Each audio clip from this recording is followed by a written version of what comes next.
sorry for the inconvenience. Yeah.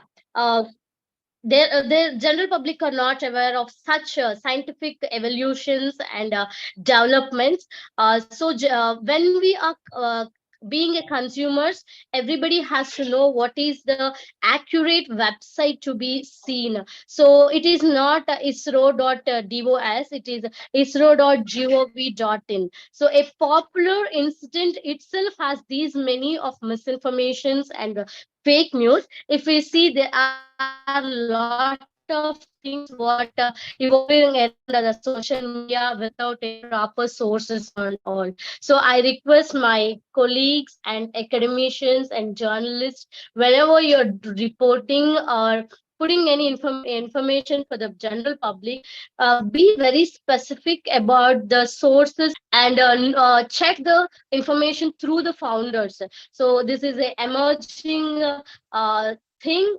We have to be very conscious.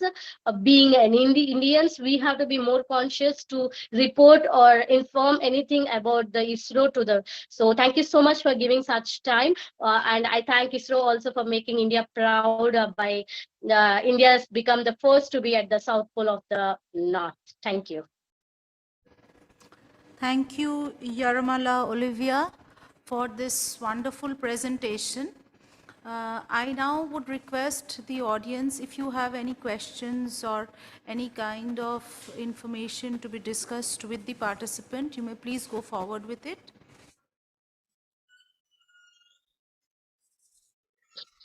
Any questions from the audience, please?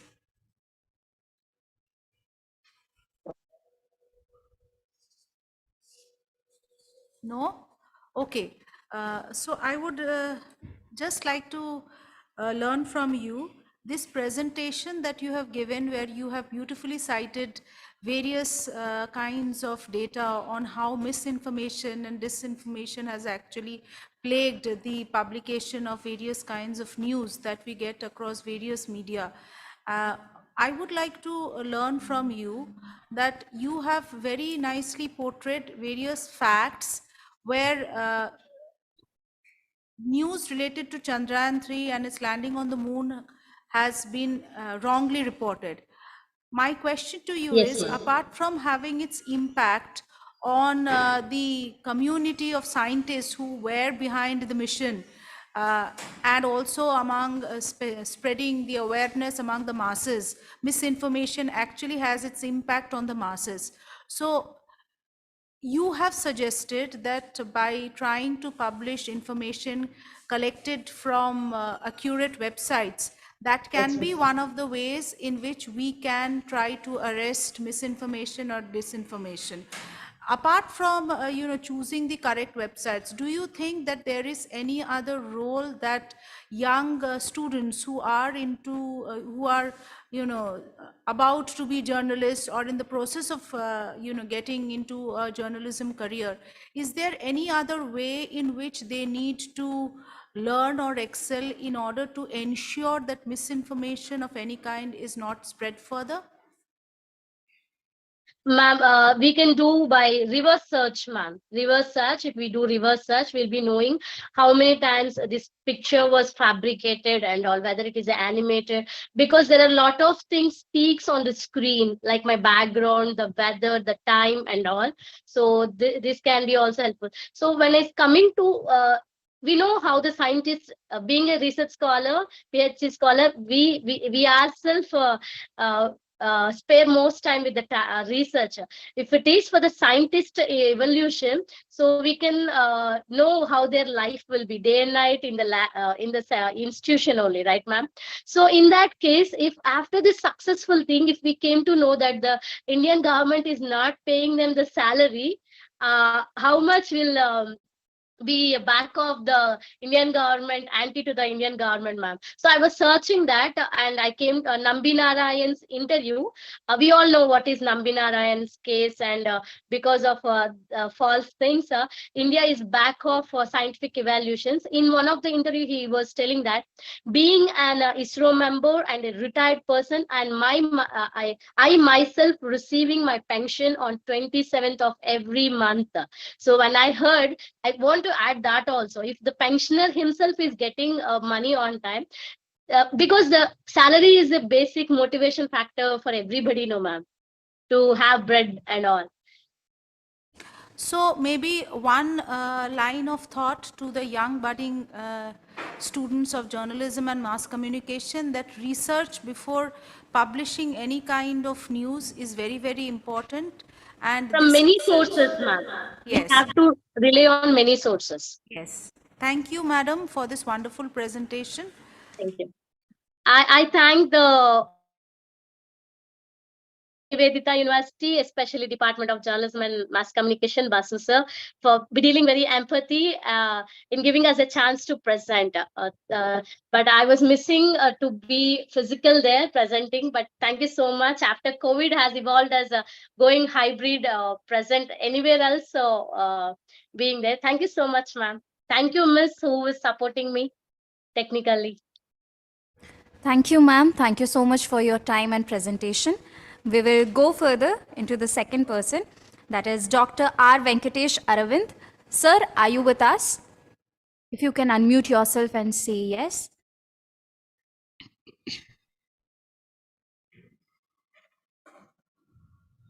Shall I share my PPT?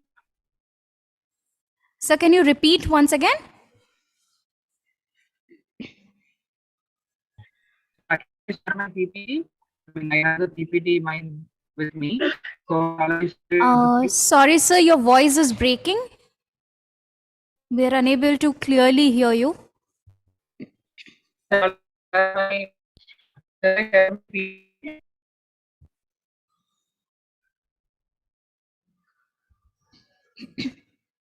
Sir, can you recheck with your network so that you will be clear with your audio? Your voice is breaking. While Dr. R. Venkatesh checks his audio, we can go further for Sir Nitin Kapure. Do we have Nitin Kapure with us, sir? If you can unmute yourself, sir.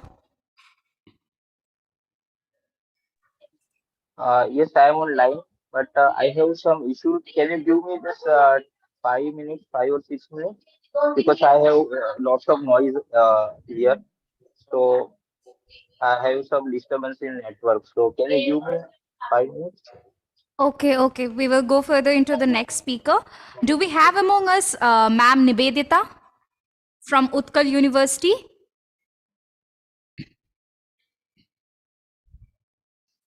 Nivedita, ma'am, if you can unmute yourself.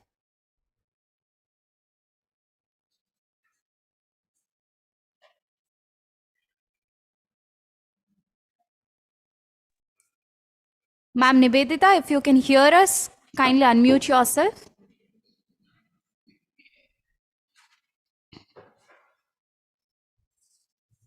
Ma'am, your audio is on, but if you can speak, we will be able to understand that if you're clearly audible or not.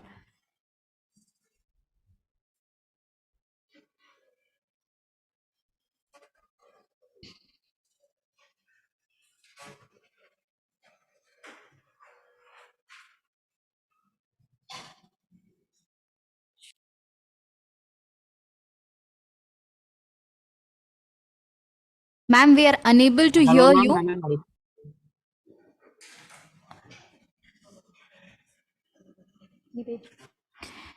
Nivedita, ma'am, can you hear us? Ma'am, am I audible? Uh,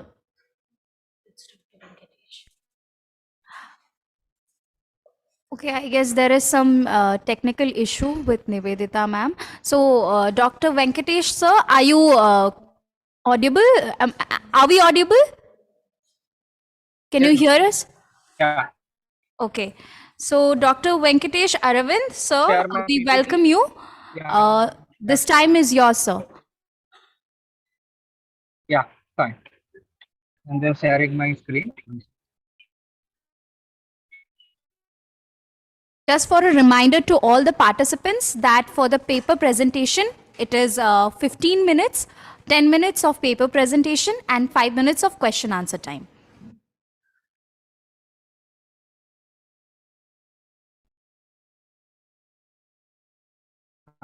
Possible?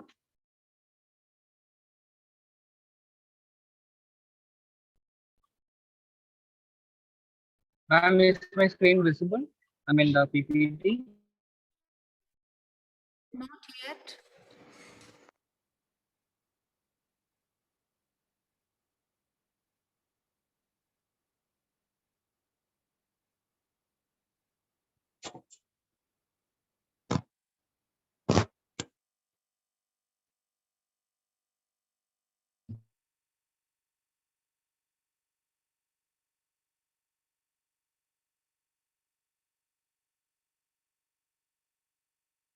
Screen visible? Can't see your presentation. Yes, sir. We can see your presentation now. It's the network is quite slow. So we are. Okay, yeah. So I'll now just begin my, yeah, I'll begin my presentation. Yeah. Okay, sir. So today, So your myself, your voice is breaking, today, sir. We are unable to hear you, sir. Your voice is breaking, and neither your screen is showing, sir.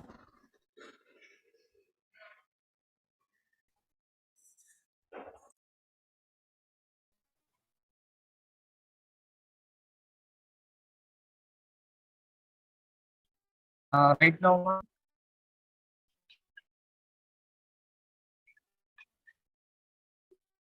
We are unable to hear you, sir. One.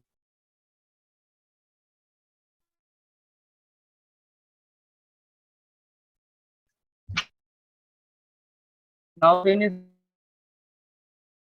No, sir. Your screen is not visible.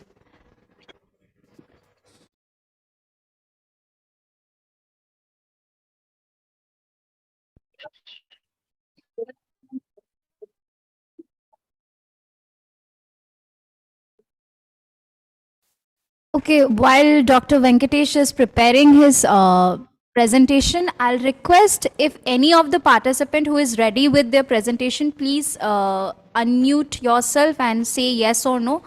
Then we can take your name. Ma'am, am I audible? Yes, ma'am, you're audible.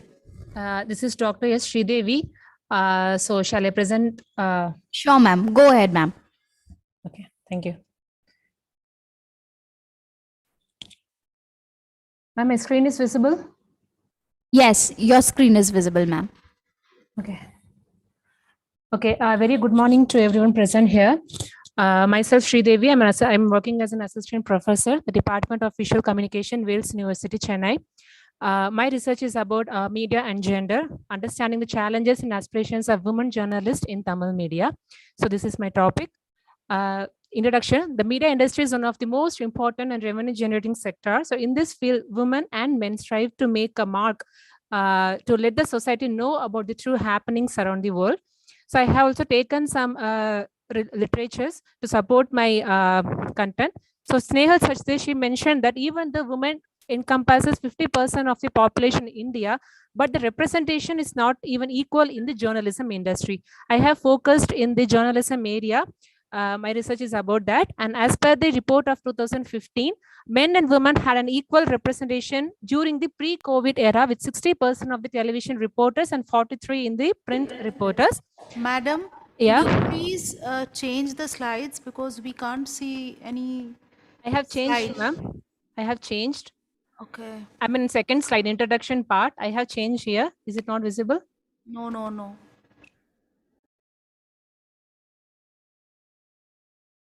Now? Oh, it is visible, madam. Please go ahead. Yeah, okay. So after the COVID, the women workforce had completely obliterated the existence in the field of journalism. So as a behavior scientist mentioned that women underrepresentation in the workplace, it can be seen due to various factors of the gender imbalance in the society and harmful stereotypes, which limits the participation of the women in the media industry. So there are also many issues that are pertaining. Such as the perceived to be lacking in the ability to understand the areas which are seen as the male dominated ones, for example, business, politics, economics, sports, and so forth. The presence of the challenges in the media industries like sexism, gender stereotypes, low wages, no promotion, and discrimination in the work environment have been seen as a significant reasons for the decline of the women participation in the media industry. Review of literature. So I have quoted some reviews in this presentation. Bharat Dhiman. So he analyzed the opportunities and the challenges faced by the women, particularly in the media industry. He mentioned that women play an important role in the public discourse of day-to-day happenings. Second, Bhavna Pathak. So they did a study on the challenges and opportunities for the women journalists in Bhopal. The researchers revealed that the personal and professional work-life balance is a major challenge for the women journalists, and family support is very important for both personal and professional development of women journalists. So these two are very important.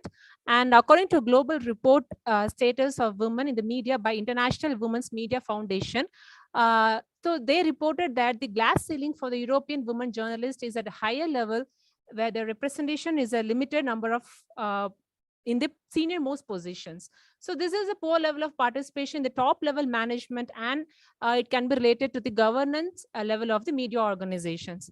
Then Simge Andy, he did a study on the Reuters on women and leadership in the news media 2020. So evidence from the 10 media markets. So the study analyzed 200 major online and offline news outlets in 4 continents. The study found that 23% of the top editors are women, even though 40% of the journalists in the media organization are women. So here we can see the differences in the participation of the women. Next slide. So I have given some prominent women journalists in India. I think I don't need to explain all these things. Faya D'Souza, Nizir Razdan. So some prominent women journalists I have mentioned here. So my research objective is to analyze the role of women in the present media industry, to understand the major challenges faced by the women in the media, Tamil media industry particularly, to check the gender bias is present in any form in the media organization of the Tamil media industry, to present some recommendations for the equal participation of women in the Tamil media industry. Methodology. So I have adapted qualitative method to understand the challenges and women in the media sector. A semi-structured interview schedule was constructed for the purpose of data collection. It is found that many media professionals were not willing to be a part of the study due to various personal reasons. Women from the top media outlets were selected through snowball sampling method because we couldn't randomly go and get the information. So we contacted one person. From that person, we contacted other person. That's how we have collected our samples. Due to privacy issues, the sample names are mentioned as the respondents. Totally 10 women from the major media outlets were interviewed to understand the challenges, their role in the workplace, to know the recommendations for the participation of women in the media industry from their perspective. So these are 10 major respondents. So I have given some information about the respondents. Majorly, they are a reporter, working as an editor, sub-editor, photojournalist in the prominent Tamil media, Sun TV, Asianet, Hindu, Kalingyan News, Indian Express, etc. So this is a sample framework that I have used in my study. So major findings. So from my study, I found that the overall level we can find is the ratio of the female employees working in the field of media is very low in compared to male, though the gender bias are very less. In the past years in Tamil media industry, it is still happening in most of the workplaces. We could find some sort of biases in the working environment, particularly from a woman's perspective.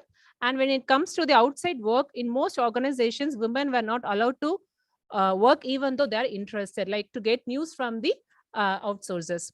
It is revealed that most organizations prefer women to do office works. Only a limited number of women reach the senior management level, as they are very less in numbers. Because I found that in the top level positions, women are very low, and they are mostly made to do some office works, etc. Even though they are very much interested to collect the news from the outside or to be a photojournalist, they are facing challenges. So stereotypical behavior against women is very less in compared to the most of the organizations that I have studied from these 10 respondents. It is found that as per the study, women professionals feel safe just like the other working place inside the Tamil media organizations, but the harassments and abuses are still pertaining, which can be considered. Many women are involved in the investigative journalism, where most of the work done by them are very confidential. They have stated that we have covered many issues that can be that can come under the investigative journalism, but they didn't share us what kind of work they have done. So challenges like finding restrooms in the field work, especially during reporting times or during any beats, so they couldn't, women particularly, they couldn't find any restrooms. Late night transportation issues, balancing family life and personal life are quite challenging, because this is not a 9 to 5 jobs, because they have to do their work anytime whenever they get a call. Okay, so there is a growth in the overall percentage of female in journalism in this field. Many youngsters are very interested in this field, because we know as an academician, we can see there is a growth in the selection of the particular media courses in our colleges and in the institutions. So then women are assigned with the soft news than the hard news, it is found. Then this profession also gave them the confidence to face the people, to question any sort of injustice that are happening around them. So these kind of professions that I have mentioned, being a reporter, being a photojournalist, being a sub-editor, being an editor, so it gives them confidence to face any problems or face any issues in their unprofessional life. So the study recommends the government and the policymakers to come up with strong regulatory policies for the equal representation of the women organizations. They should also ensure the safety of the women and also provide the basic facilities, especially when they go out for reporting purpose. They should be given basic facilities that's a need of the hour. The media profession has to be gender sensitized and provide an inclusive environment for all, for the diverse gender communities, not only for women, including all kind of gender communities. So that's all. Thank you so much. I thank the Nivedita University for giving me the opportunity to present this paper. Thank you. Thank you, Professor Sridevi, for this wonderful presentation that you have given on media and gender understanding, the challenges and aspirations of women journalists in Tamil media. Yes, ma'am. It was a wonderful presentation, but one area which you have just touched upon and have not further discussed, I would like to know if you have collected any information during your research on this about the sexual harassment at the workplace. Is there any kind of information that actually came out in your research on these lines? Yes, ma'am. I have presented in the 12th slide, like harassment and abuses in the media organization, especially women, because the person I have interviewed come under age group of the 20s to 30s. So minor, it is not like a major sexual harassment. We can see some lewd comments or statements that discourage the participation of women, especially in their work. They don't get very much appreciation, but due to gender stereotype, harassments we cannot measure like a very extreme form of harassments, but verbal harassment, like you can do it, how you will do it, how you will go and tell the news. So such kind of statements discourage a woman, and many women are being declined not to participate or not to work in such areas. But I think this is one of the very interesting area that women can shine, just like the other reporters that I have given in my slides. There are very top women journalists, Barka Dutt, Faya D'Souza, many prominent women personalities are there. So so I would like to recommend that media organization has to be gender sensitized, and also the government to provide, if a government is organized a campaign, political campaigns that are happening very often, so they should have some basic facilities for the women, because at night time they don't have any other options, for the even it's very painful to know that women are feeling bad that they don't even have access to the sanitation toilets. It's very painful to get information like this. Harassment, it is there, ma'am. So I have found all these things. So as a suggestion, you may also include in this paper, Yes, ma'am. about various kinds of laws related to women Yeah, sure. in general, which actually try to promote their rights. That Okay, ma'am. should also be, the women journalists who are working, they should also be made more aware Awareness. about the kinds of rights that they have, that the law provides them with, and Yeah, they should be able to ensure, securing of their rights Sure, through proper channels. Thank you very much. Sure, Any ma'am. other Thank you so much. participant with any question to the speaker? Is there any question for the speaker? Thank you, madam. Thank you, ma'am. Thank you so much. Thank you, ma'am, for your presentation.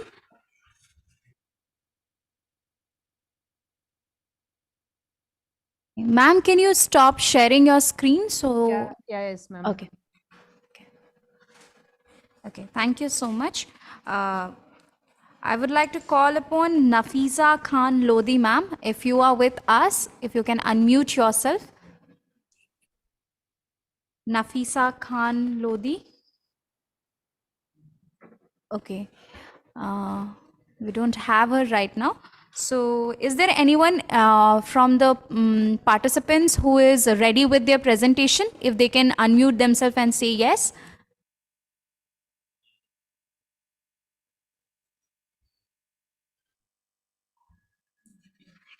Dr. R. Venkatesh Aravind, sir, are you ready with your presentation?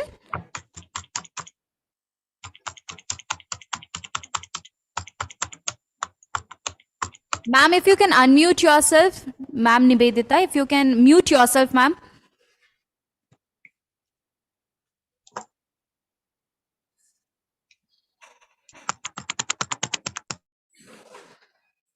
It's okay. Dr. R. Venkatesh Aravind, sir, if you can unmute yourself, if you are ready with your presentation.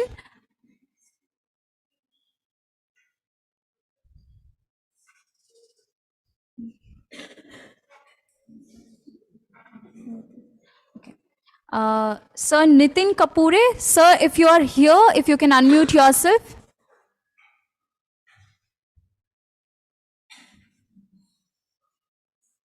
Sir Nitin Kapure, if you are here with us, if you can unmute yourself, sir, if you are ready with your presentation.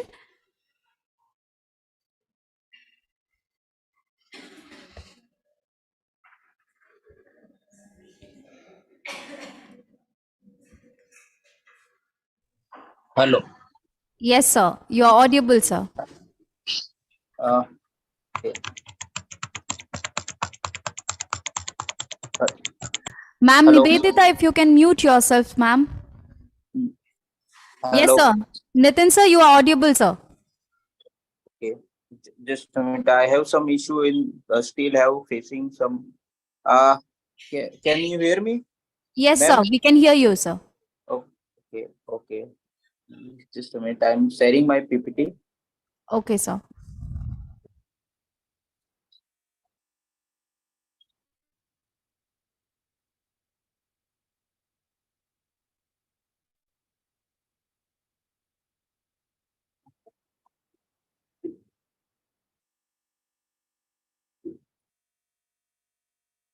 Ma'am, can you please, sorry, can you please give me 5 minutes more because I have some issue in network. I am sharing my PPT, but I just have some issue in network. So just give me 5 minutes more, ma'am. Is it possible? Okay, sir, but we are going late, so if you can take some quick time and present. Okay, ma'am. Just give me 5 minutes. I have some facing some issue in network. Okay, sir. While you're taking time, we will go further into another participant. Okay, ma'am. Okay, ma'am. Any other participant who is ready with their presentation, if they can unmute themselves? Is there any other participant who is ready with their presentation right now? Hello, am I audible? Yes, you are, sir. May I know your name, sir? My name is Lashram Sayonba. Lashram Sayonba. Sorry, sir. Can you repeat once again your name? Lashram Sayonba. Should I write it down on the chat? Okay. Sir, can you write it on the chat box, your name? Okay. So give us a second, sir. Put my name on the chat. Sir, your presentation will be in the next slot. It is, it is after 2 o'clock, sir. On the next session, you will have the time to present your paper. Okay, all right. Yeah. At this moment, you can be an audience and you can hear other participants, sir. Okay, got it. Thank you. Is there any other participant of this slot who is ready with their presentation? Yes, ma'am, I am ready. Dr. Venkatesh, I Okay. am ready. Yes, ma'am, we can go. Okay, sir. Okay, sir. So take your time. Shall I Sure, sir. You shall can. I share my screen? Yes, sir.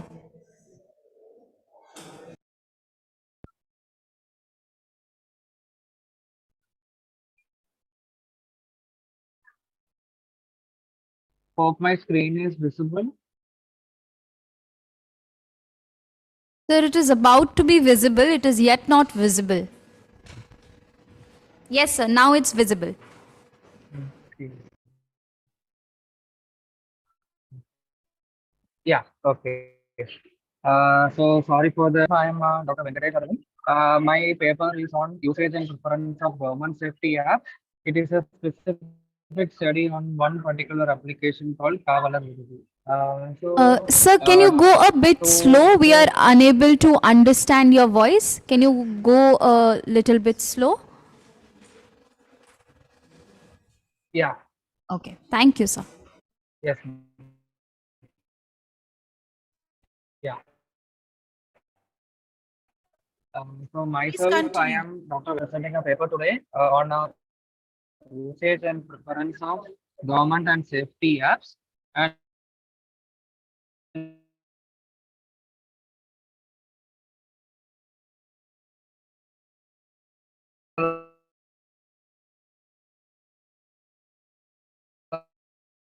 government Sir, safety your voice application is break. called the Kavalar. Speaking.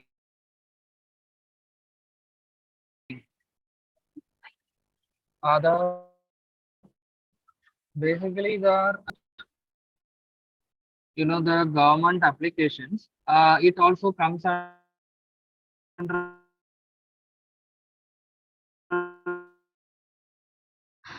Sir, okay, he have left. Yeah.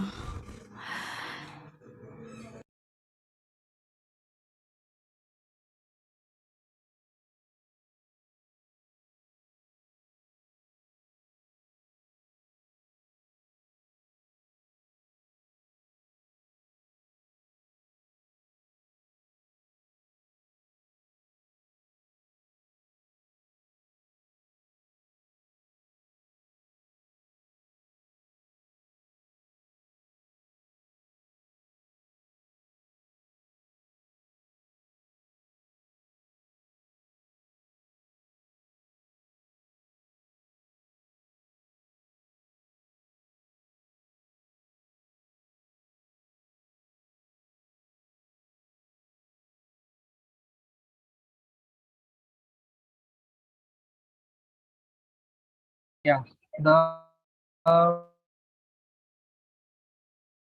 If you can once again take present. So we lost you because of the network. If you can once again present your PPT.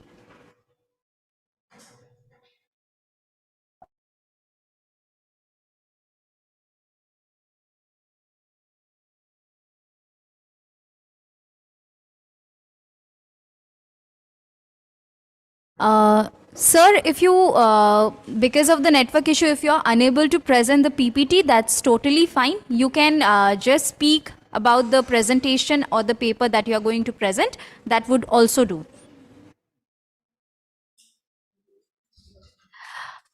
Sir, am I audible?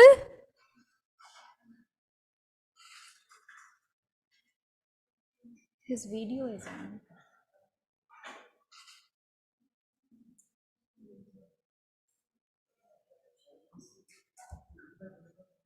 So, if your presentation is not working because of the network issue, you can speak on the paper. That would also do, sir.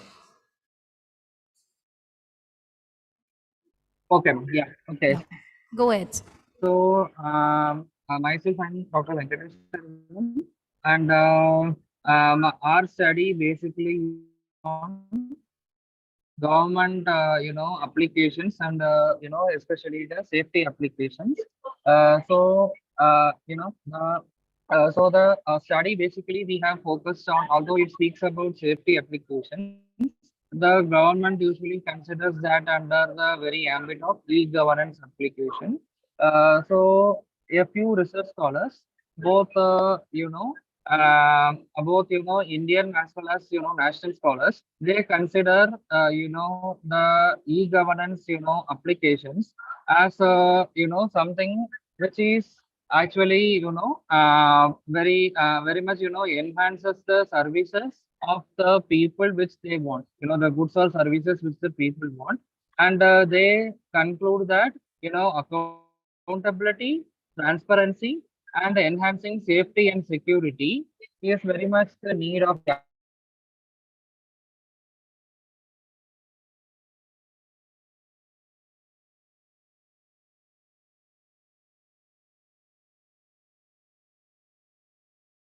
So basically So we are unable to hear you, sir. uh,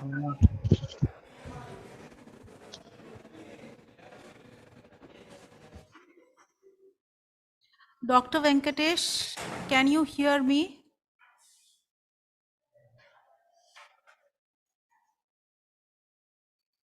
Dr. Venkatesh, am I audible to you? how about now, ma'am?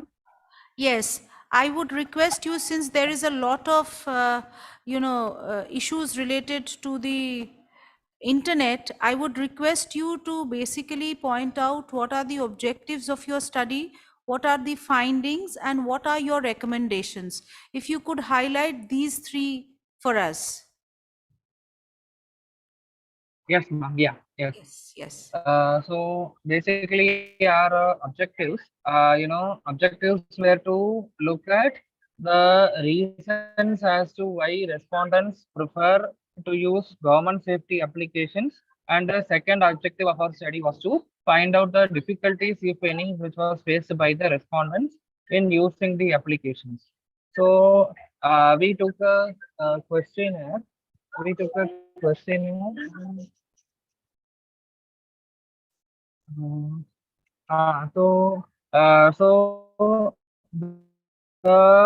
For study, what we basically did was we looked at what are the major factors that contributed to their usage, and we looked at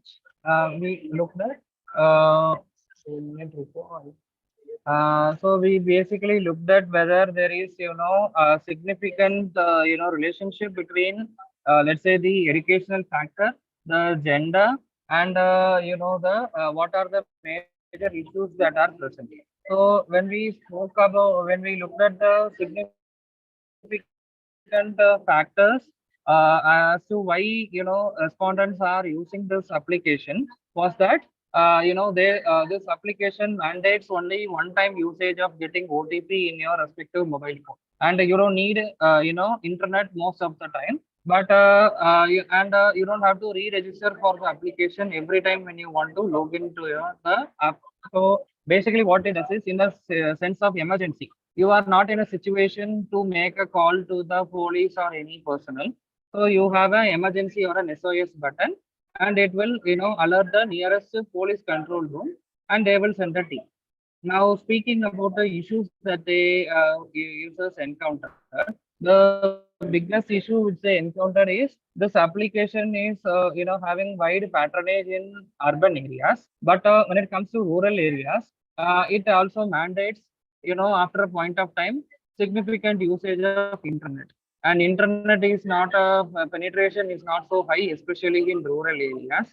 But most of our respondents were from rural areas. So every time they have to either look for a network coverage. So the significant issues which they encountered was need for internet access. Secondly, the more patronage for mobile towers. And thirdly, it also requires more, let's say, technical skills to use the application, because most of our respondents happen to be, respondents who were studied up to only 10th standard. And one of our major findings also was that female respondents were using the safety application more, because they still, in the digital era, they were having still issues of, privacy or, safety.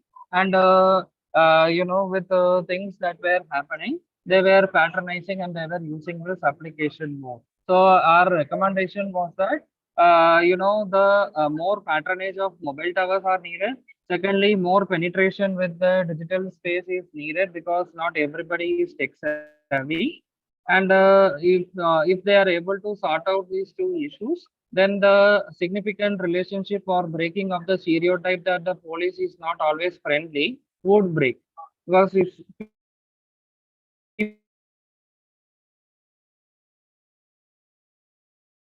people still have a lot of fear when it comes to so that stigma will also get broken and this is our major conclusion of the study.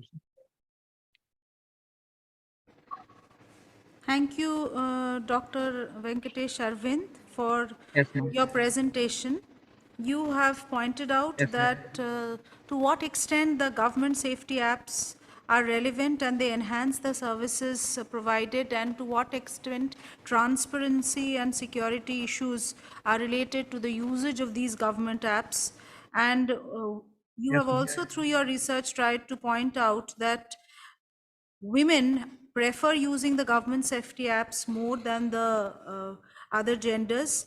Also, you have highlighted the factors that are involved in the implementation of these government security apps, especially Kavala Ruthavi that you have pointed out, the issues Yeah. faced, and most of the issues that you have pointed out are actually infrastructural deficiencies as a result of which these app is not properly functioning.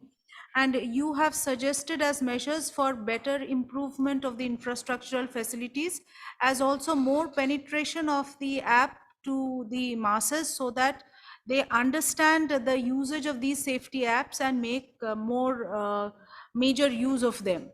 One thing that I would like to learn from you, Yes. since you have already done, a non-doctrinal study, an empirical study, as you have pointed out, is there any particular age gap or age band that you have chosen to fix the kind of respondents that you have Yeah, interviewed? we have taken responses from age group of 18 to upwards of 45. Our 18 age to group was from 18 to 45. 18 to 45. Okay, and what is your Yeah. understanding from the information or the research that you have collected? Is it a case that people from the age group of 18 to 25 or 30, they are much more better users of the app in comparison to ones above 35 or 40? Because the one particular point of consideration is also to what extent they find it convenient. Is the app convenient and user friendly? Is there any answer related to it that you have collected from your research? Yes, Or is ma'am. there Yeah. When it anything comes else? to the urban patronage, when it comes to the urban patronage, 18 to 25 or upwards up to 30, 35 years, they are able to use the app very freely and conveniently when they are in an urban area in the city side. But most of our respondents, if they move to a rural area, there one the issue is the rural respondents or the people who are also of the same age, they are not able to afford the same costly smartphones which the urban people can afford. So that is also needed. And because they're lacking in certain technical skills as to how you have to use the smartphone and the application, that they need somebody to guide them or teach them how they have to use the application. So when it comes to rural patronage, there is more technical knowledge and impartial is needed on the side of the respondents. And secondly, it is also partially due to their literacy and their willingness to learn. But overall, they found it, easy to learn. But because of these pertinent issues of, network coverage or, having a processing internet at all the times, they find it slightly difficult to adapt and use it at every time when they are in dire need of an emergency or a source. Yes, ma'am. One more question that came to my mind just now, as you were trying to speak out, that is, have you tried to find out the percentage of population in the urban and the rural area who are aware of such apps that are in operation and they make use of it? I mean, is it a case that the rural population in the districts that you have surveyed, are they, are most of them aware of such apps that are in place to help them out? Is there any kind of finding on it? Yeah, That this was the first ever, government safety application on the part of our government of Tamil Nadu. Especially, they did it in collaboration with the police department. But the as regards the awareness is quite high in urban areas where almost half of the respondents knew that there are safety applications which has been started by the government for the safety of the citizens and the end users. so as a But in rural, it recommendations, was very sir, you low. can also. So as a recommendation, you may also add in your paper, that's a suggestion from my end, that there must be some kind of a framework, executing framework undertaken by the government or from the side by taking the help of the police, some kind of a community policing activity undertaken whereby that such apps are in place to help the masses, both in the urban as well as in the rural areas. That kind of initiative from the part of the policing authorities with whom this app has been launched can be undertaken so that the app can be made more frequently and user friendly used by the community for whom it has been developed. Thank you very much. Very interesting presentation. Yes, ma'am. Look forward to its Sure, ma'am. publication. Thank you. Thank you. Sure, ma'am. Thank, Thank you. Yeah. thank you for your time, sir. We'll go further for the next presentation. Is there anyone from the participants who is ready for the presentation? Ma'am, can I do without PPT because I have some issue with PPT? If you Sure, sir. allow me, Sure, sir. You can go ahead. okay. So my subject is Gandhian life, environment, and journalism in reference to environmental news appearing in Gujarati newspaper. Okay. So I'm starting with the total a bit of environment about right now there is a very big issue about the environment. Now the global temperature rise is 3 degrees Celsius, and lots of scientists already warning us about the climate change, environment, global warming. Okay, so I took a concept of Gandhi's life. The father of the nation, Gandhiji, influenced the people with the lifestyle in which Gandhiji provides the example how to live life with nature by adopting the same lifestyle with a person living in the village with a very small things. Gandhi used to talk about everyone living in the village is thought on paper, Indian opinion, Harijan. He given in third chapter in Harijan, Gandhiji told that we have to make balance with the environment and human population. Otherwise, we have in big problem in future. Okay, so we have history of environment movement. Bishnoi community before 400 years ago, a Bishnoi community is given a big movement for saving of 25,000 trees, and they fought with the truth and non-violence. They attached with the trees, जो हिंदी में बोलते हैं कि वृक्ष को चिपक के, जो चिपको आंदोलन जहां से वो हुआ था, इंस्पायर हुआ था, तो they take a bath to the trees, and lots of people lost life from Bishnoi community, and Bishnoi community very well known of Rajasthan, belong to Rajasthan, and where they very environment friendly community. So we have already a history that for environment movement. I just come to on my objective. See, my objective is to what is opinion of Gujarati newspaper on various issue of environment. My second objective is to check the details and shown in articles about the environment are accurately present or not. To note how environmental information and news are ranked in Gujarati news, where they are given space in first paper, first page, second page, third page. What is the importance of environmental news? How much they given detail is in 1 column, 2 column, 3 column, 4 column, and how they are given importance to local environment issue, national environment issue, and international environment issue. There is a lots of type of environment issue. So how they given space to local environment issue and global environment issue. And my hypothesis are environment is not given much important in Gujarati newspaper is my hypothesis. Okay. And I took a duration of 1 month. It's January 1st to 31st January. And I took a 5 newspaper. They 5 newspaper are published from different parts of Gujarat. Gujarat Samachar are publishing from central Gujarat. Full Chavis published from Saurashtra. Okay. These are different part of Gujarat. And Kutch Mitra are published from Kutch. Rakhewad is published from North Gujarat, and Gujarat Mitra published from South Gujarat. So they all Gujarati newspaper cover all the district of Gujarat. So we can easily take the every parts of Gujarat. So if there is a local environment issue, we can find out the local newspaper. So there is a frequency we can match every newspaper. I just took some. Just a minute.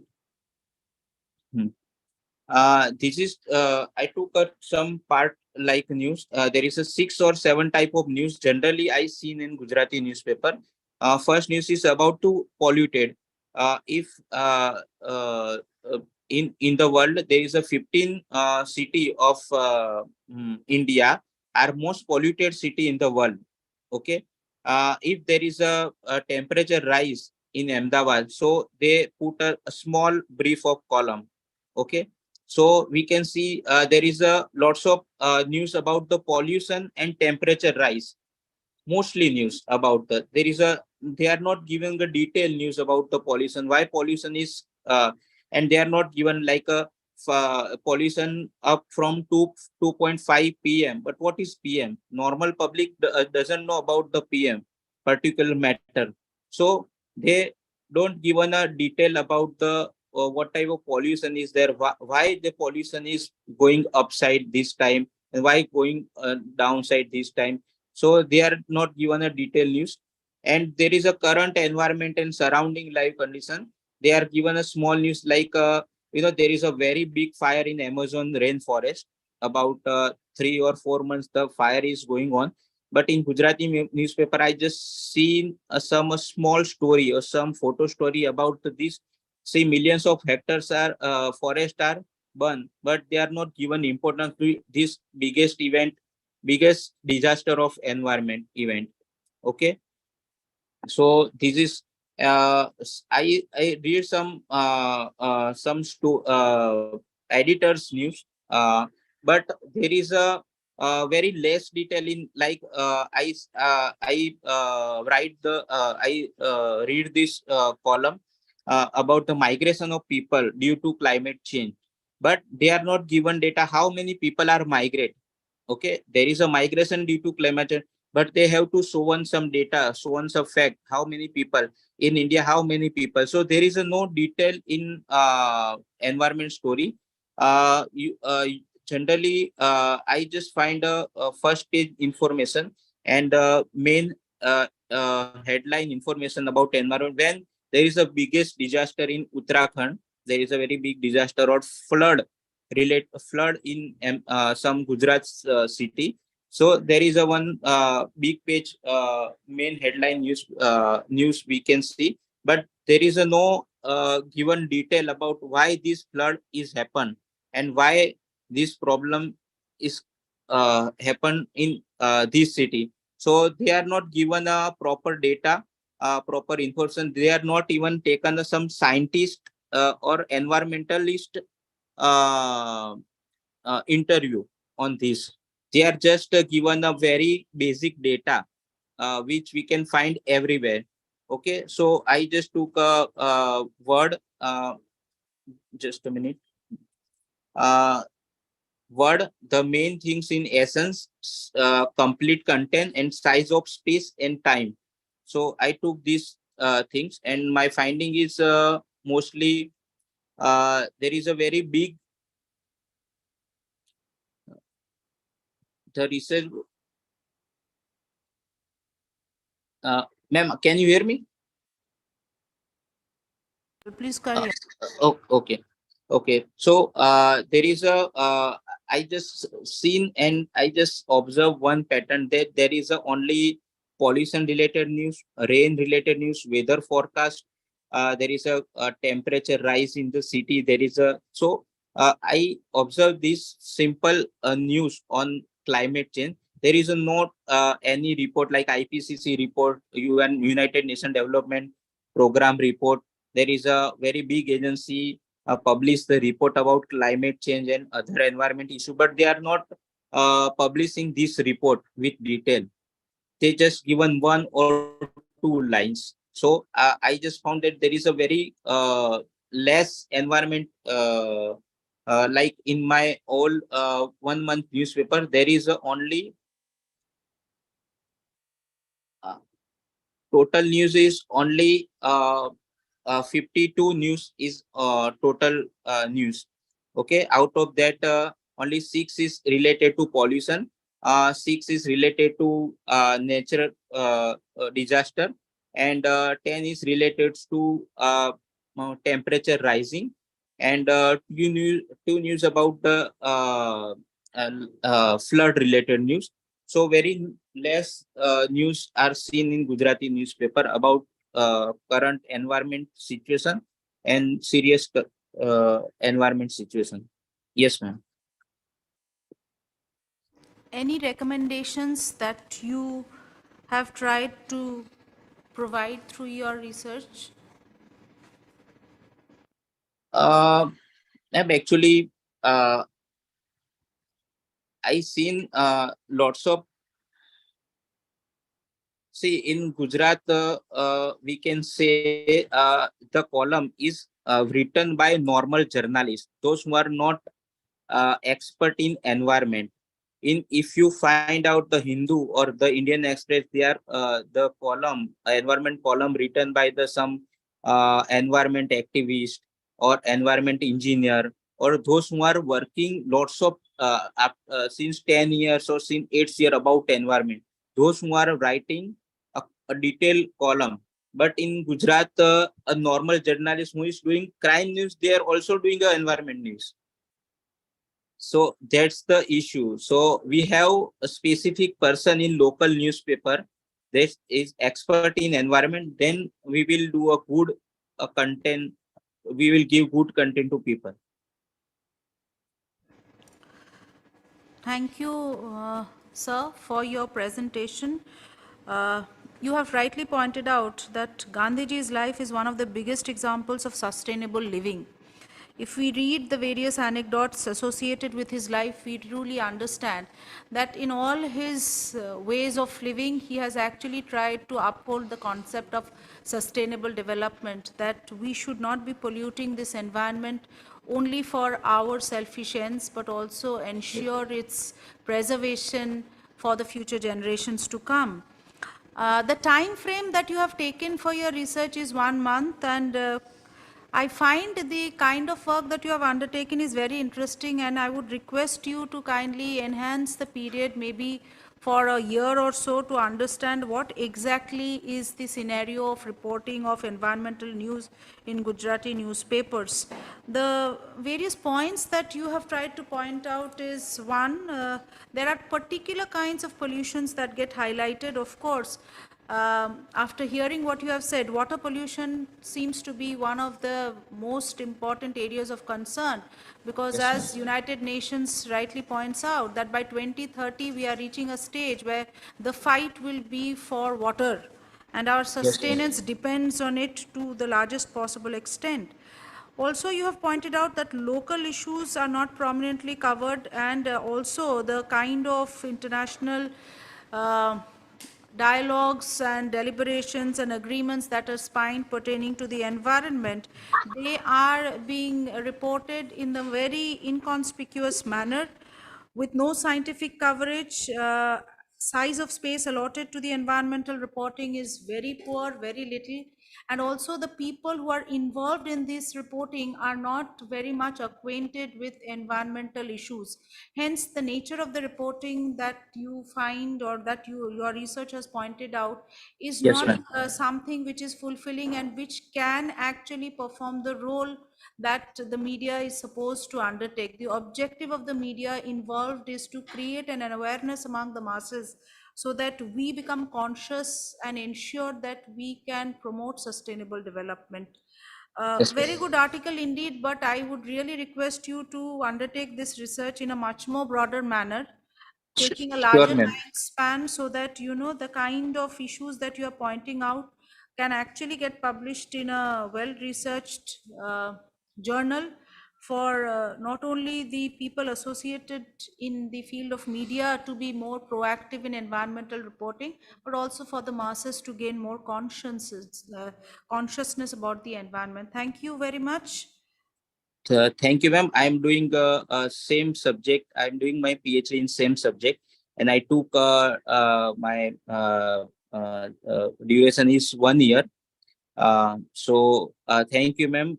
You are given me some point and very good point. So I keep in mind, and I doing very good work. I'm try to do very good work in this area. Thank you, ma'am. Thanks a lot. Thank you so much, sir, for your presentation. Thank you, Uh, ma'am. do we have among us any other participant who is?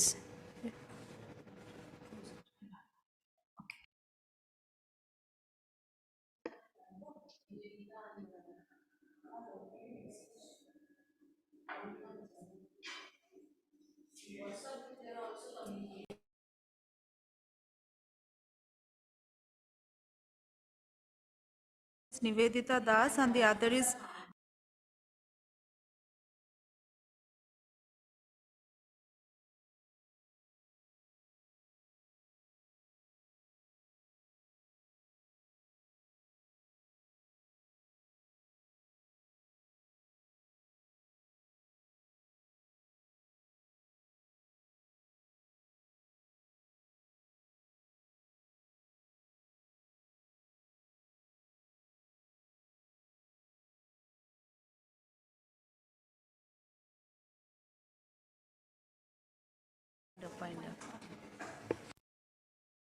Okay. Thank you so much, all the participants who presented their papers, and thanks to all the students for joining in and all the viewers on digital platforms who heard the papers.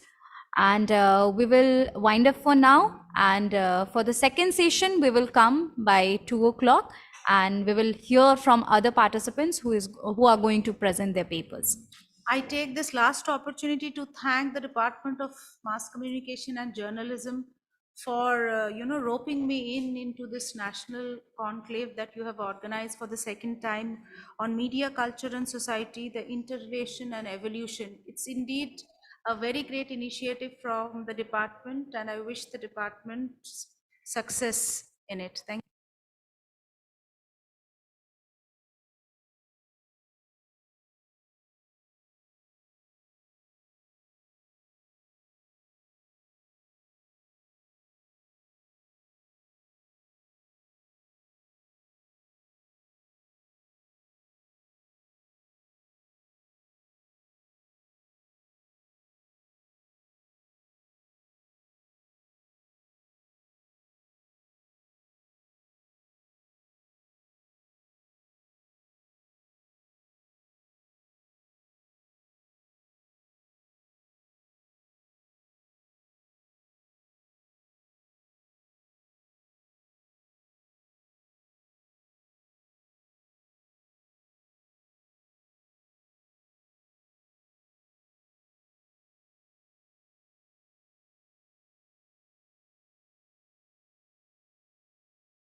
Am I audible to the participants? Yeah, good afternoon. Okay, This is good Dr. afternoon. Arindam from Silchar. Yeah. Welcome, sir. Welcome, sir. We will start the session now. So, good afternoon to all the dignitaries, respected professors and scholars. We welcome to the online technical session of Second Media Conclave organized by the Mass Communication and Journalism Department, Sister Nivedita University. This session will be chaired and by respected Dr. Debanjan Banerjee, and I would like to ask Shovik sir and Namashish sir to felicitate him.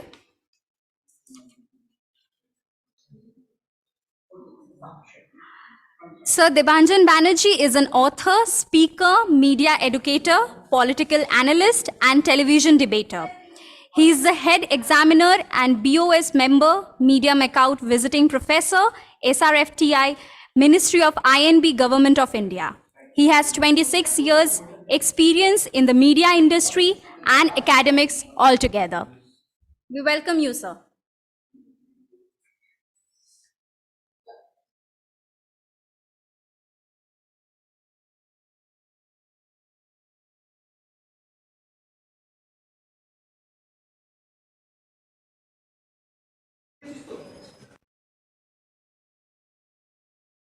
So as we go further into the session, this session will contain some very interesting and thought-provoking papers, and we look forward to a very enriching session.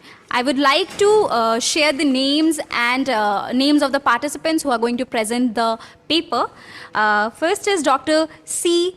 Sriram, who is from Dwarka Dos, Govardhan Dos Vishwanath College. He is an assistant professor, and his topic is inserting Hollywood sequel culture specific items into Indian film industry, a discourse analysis. Then we have Laishram Shayunba Singh, who is from Northeastern Hill University, a scholar. His topic is meta-modernism and aesthetics programmatism in Charlie Kaufman's film I Am Thinking. Then we have among us Priya Shom, who is from Ranchi University, a scholar. Her topic is a study of cinematic codes and cultural expression in India.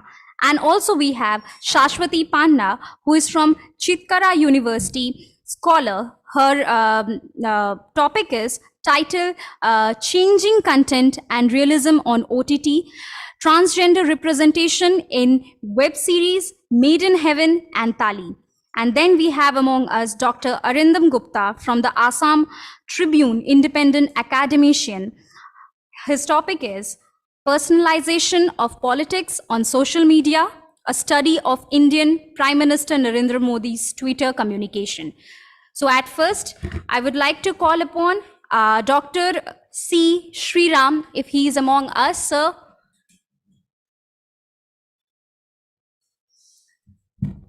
Do we have Dr. Sriram among us?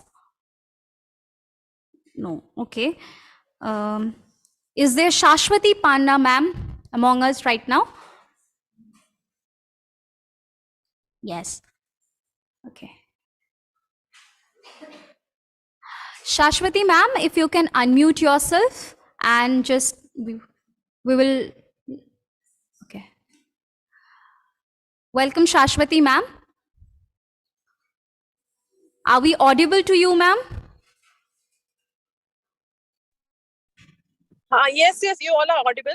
Okay. Ma'am, would you like to present your paper right now? I haven't yet reached my desk. Hello, am I audible? Yes, ma'am. Yes, ma'am. You are. Yeah. So, has it started? Yes, ma'am. It has just started. Okay. So it's showing now 2:45. So after 3, like I'll be okay if you can reschedule me, or else Okay. on the way somewhere I'll. Okay, ma'am. No problem. We will ask you later then. No problem, ma'am. For now. Thank you so much. Thank you. For now, we would like to call upon Laishram Shayunba Singh. Sir, are you there, sir? Yes. Here. Nee. Yeah. Am I audible to you, sir? Yes, you are audible. Okay. Sir, are you ready with your presentation? Yeah, I can go ahead and present my paper. Okay, sir. Take your time and the floor is yours. Just before the session starts, we would like to once again share this with all the participants that the timing of the paper presentation is 15 minutes, from where the 10 minutes would be your presentation time and 5 minutes would be the question answer round.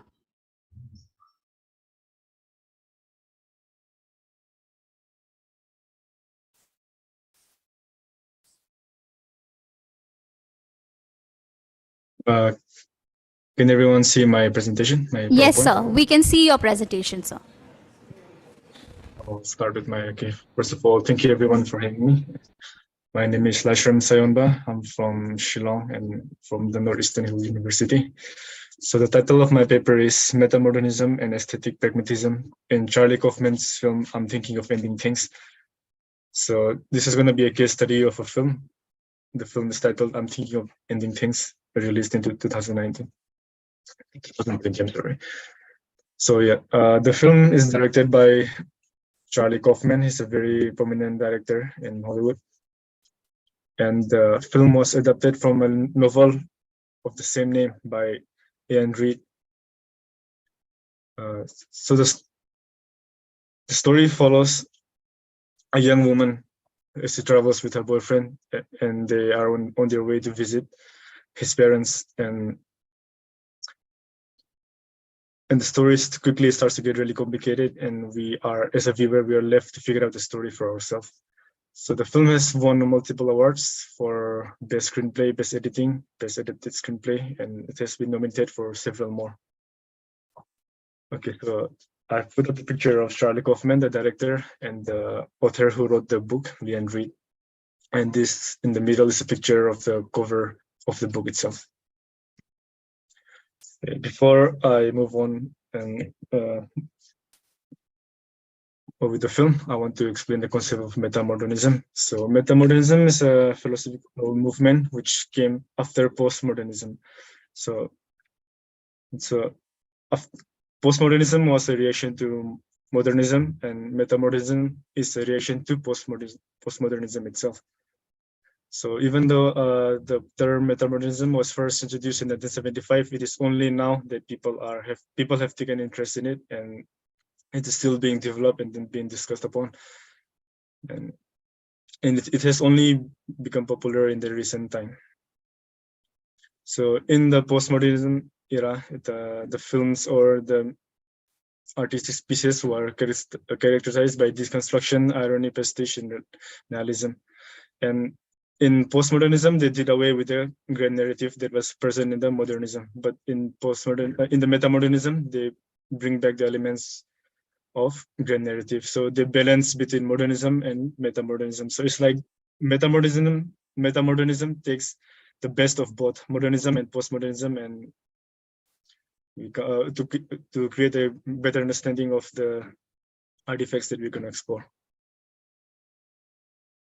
Okay, so now we have I've outlined the concept of metamodernism. Now I'll explain like what is metamodernism in film. So recently, a lot of the films which are coming out now can be described as metamodernism.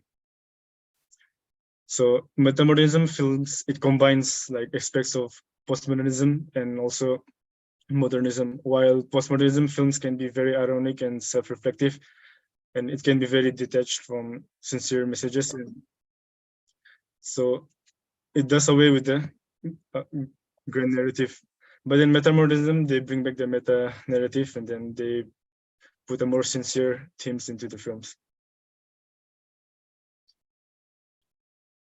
So rather than just deconstructing and critiquing storytelling, and like postmodernism always does, metamodernism uses techniques to represent a more nuanced visual of life and storytelling. Okay, these are some of the aspects that I can say about some of the components that you can find in metamodernism film. For example, narrative complexity and hybridity. In a lot of meta-modernist films, you'll see that the narrative structure is very complex and it's not like a linear structure. And hybridity means they combine a lot of tropes and genres of films. Like it's hard to categorize a metamodernist film into one specific genre. So they blend genres and then they combine a lot of genres. And they try to be, another one is the effective and emotional realism. So they go into like very serious tones and they bring out the seriousness of emotional issues and mental issues in their movies. And the other one is the temporal fluidity. So a lot of these films, they play with time. So the time in these films, like the narrative structure, doesn't flow in a straightforward direction. They can jump backwards and back and forth in the times and then mix it up and making it more complex. And the other one is intertextuality. So intertextuality is when there are references to other texts within the film itself. And this can be references to other movies, references to pop culture, or references to books. And then we have the self-reflexivity. So metamodernist films are self-reflective, so they are aware of they're aware of themselves. They are aware that they of the film being itself a film, and they often comment on the film themselves. And these films tend to be very ambiguous, and then it can be open to multiple interpretations, and it's very subjective. And the last one, we have one of the most important aspects of metamodernism film is the irony and the balance between irony and sincerity. So these films can be like very complex and very experimental, but in the same time, they have a very sincere tone to it. So they deal with real life problems, and whatever subject that they deal with, they take it very seriously. And then that's how we separate the metamodernist film from the postmodern film. But these are some of the examples of other metamodernist film that we can see. For example, this Everything Everywhere All at Once just came out recently in 2022, and The French Dispatch by Wes Anderson. This adaptation is another film by Charlie Kaufman that came way back in 2002, which is today also considered a metamodernist film. And there we have the Arrival film, a science fiction film that came out in 2016. So these are other examples of metamodernist films. And then now we get into the aesthetic pragmatism. So in an aesthetic pragmatism approach to study, aesthetics is the study of beauty and appreciation of beauty in films. So in films, there's a lot of components which goes into aesthetics, like the cinematography, the set design, the mise-en-scene, the color use, the narrative structure, and the themes, and all of this. But when we look at aesthetic pragmatism, it looks at the usefulness of the aesthetic. So not using aesthetic only because it looks pretty or looks beautiful, but also because it can help it can serve the movie in a way. It can be practical. So it's using aesthetic in a practical manner. So in this paper, I try to study how they pragmatically use aesthetics to serve the metamodernist aspect of the film. So yeah, this is the objective of the paper, just to study how the film used the functional use of aesthetics in the film. I'm thinking of adding things in order to reinforce the film's metamodern sensibilities.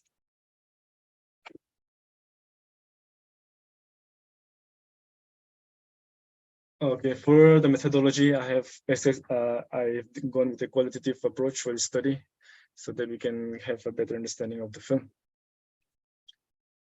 And so I have focused on four main elements of the film to study. This is the narrative structure, the visuals or the visual aesthetics of the film, intertextuality, and the themes present in the films. And the movie was accessed from Netflix, as the Netflix were the original publishers of this movie. So this film first came out in Netflix. First, we'll look at the narrative of the film. So, like I said in the previous slides, in the meta-modernist movie, the narratives are not linear, and then they jump back and forth. So, and then I also talk about the hybridization of the styles and genres. So in here we can see that this film, it cannot be categorized as belonging to one genre. Like you can't put this film as belonging to an action adventure, a horror movie, or a romantic movie. Like you can't categorize it to be in one particular genre, but instead it mixes, it takes drops from a lot of genres, and it goes and it's called what we call a genre bending. So it uses these movies, they use genre as a tool, but not as a category. So like in here, this film can also, for example, this film can also be analyzed as a psychological drama. So in psychological drama, we see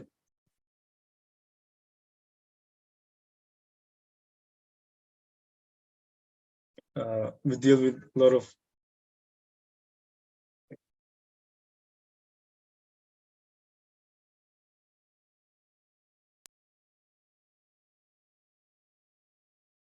So in psychological drama, we see that the central conflict can arise from the character's inner struggle, personal demons, and unresolved past experiences.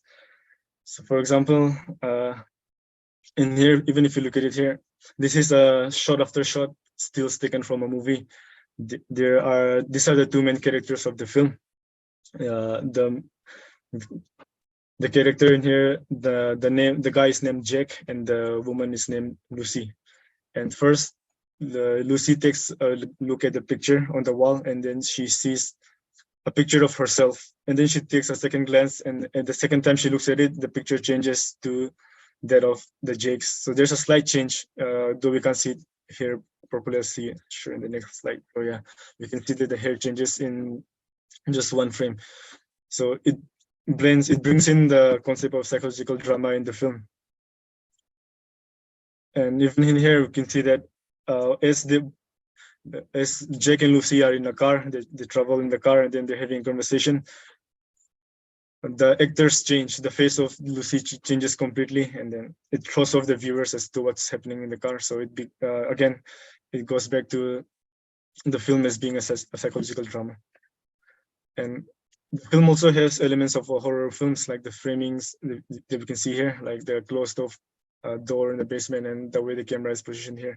So they take a lot of tropes from psychological drama and also from horror films. And even if you pay attention to the sound on it, they have some horror elements to the film. And lastly, in the last sequence of the film, it turns into a musical. So there's a dance number, and the story is played out through a dance. The character dances, and that's how the story is told. So it goes into a theater mode. So the film, it constantly switches genres.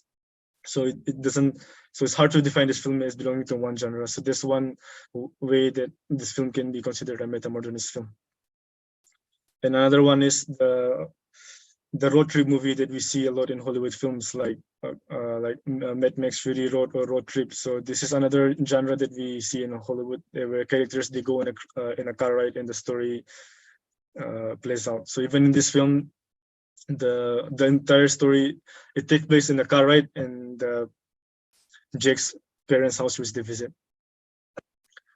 And then, like I said, the narrative structure in a meta-modernist film are usually non-linear, and then they play around with the narrative structure. For example, this is stills taken from the movie, and they play out one after another. In the first frame, we can see that there is the Jack's head from behind, and those are his parents sitting on the chair, and with his girlfriend Lucy in the middle. So that is Jack's father to the other side is Jack's mother. On the next frame, we can see that quickly in no time, Jake's father is now an old man, and his mother is now an old woman. So this happens within the same sequence, and we are the viewers are left puzzled that like how a person can age so rapidly. But in fact, in the film, the characters, they meet these parents at different points in their life. So it creates it breaks down the narrative structure of the film.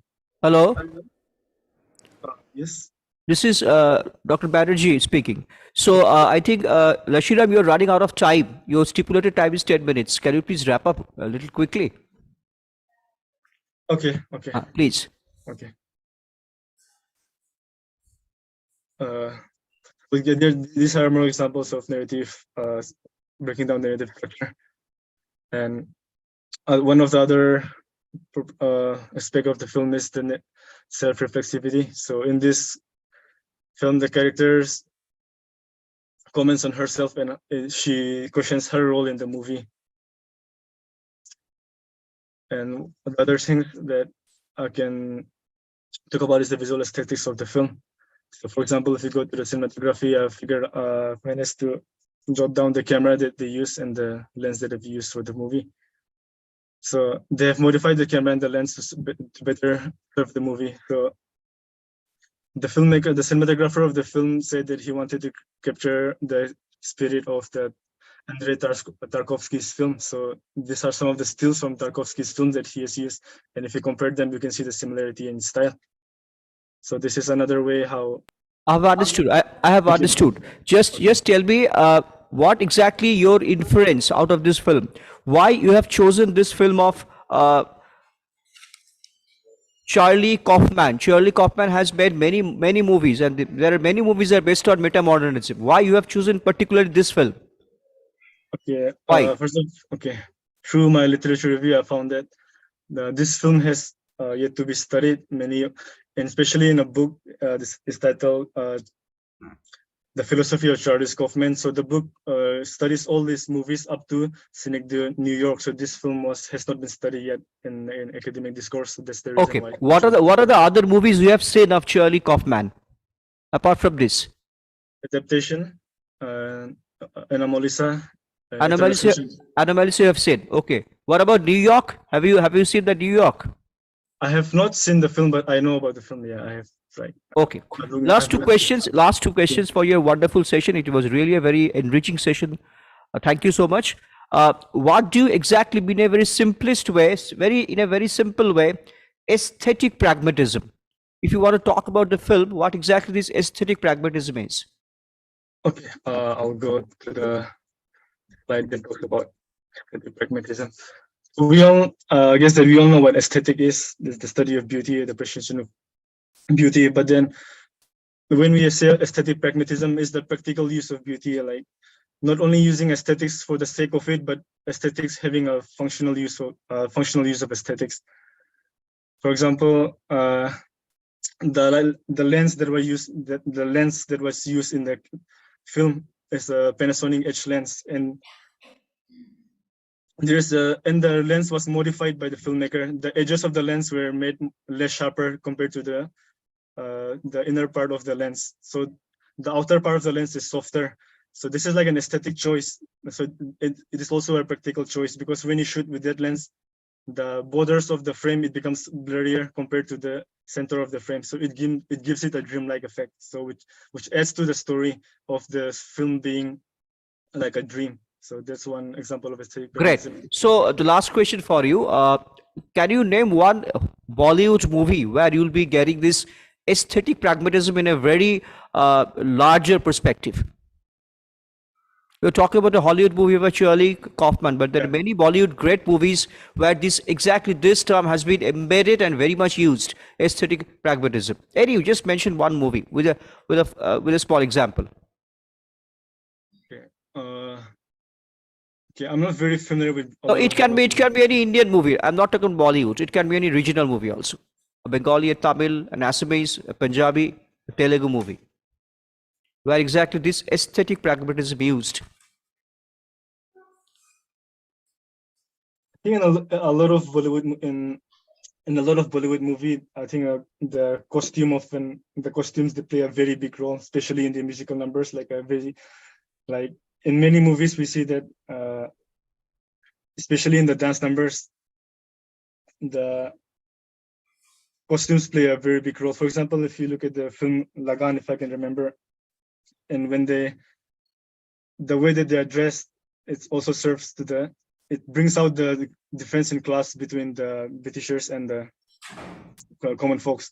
So that's one use of aesthetic pragmatism that I can think Okay, about. thank you so much. Thank you so much. Any question from any other presenter to Mr. Singh? Any question from the rest of the presenter? You can go ahead.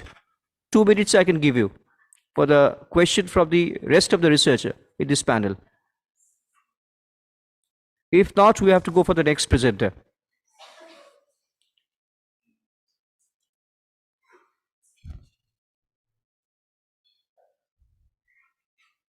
Okay, I think let's move for the next one. Thank you so much. Very well presented. Thank you so much. Thank you. Thank you, sir, for your presentation. We will go further.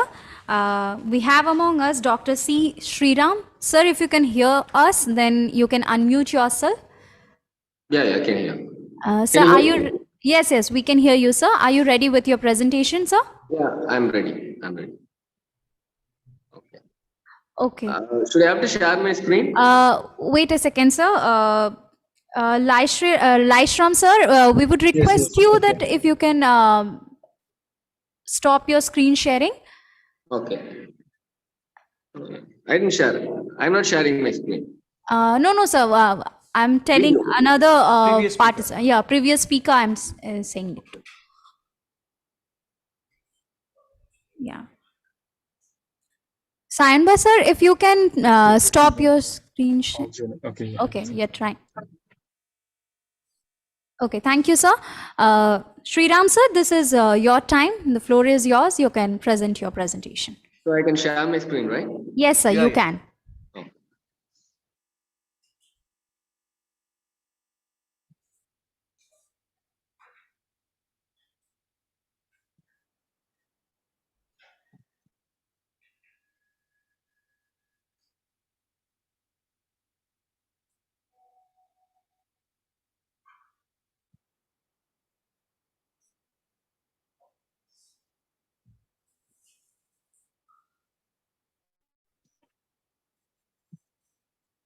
So can you see my screen?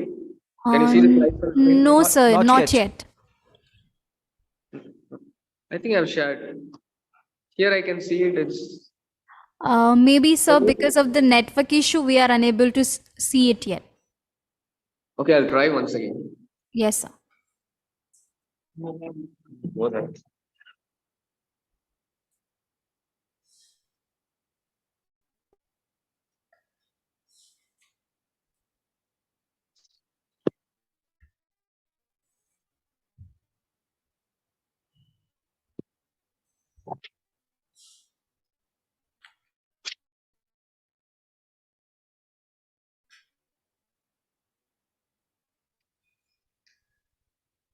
While sir is presenting his paper, I would request all the participants to stick to the timing, 15 minutes, so that the other person might not get delayed.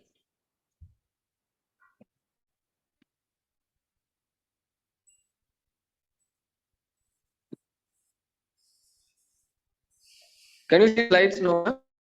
Sir? Sir, it's not yet showing, sir. It's showing that the screen will be shared, but it isn't visible yet. But here I'm able to see it on screen. So things that how can I do it orally? Because So your voice is breaking, sir. on my mobile So your voice is breaking because of the network issue. now, ma'am.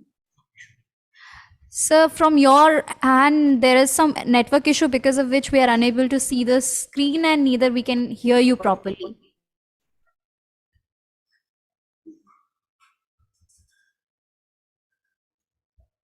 Location. Sorry, sir, we are unable to hear you, sir. We should, yeah. Sir, while you are connecting, you can check your network further. We will get back to you again. Until then, we can go further for the next participant. Okay. Okay, thank you, sir.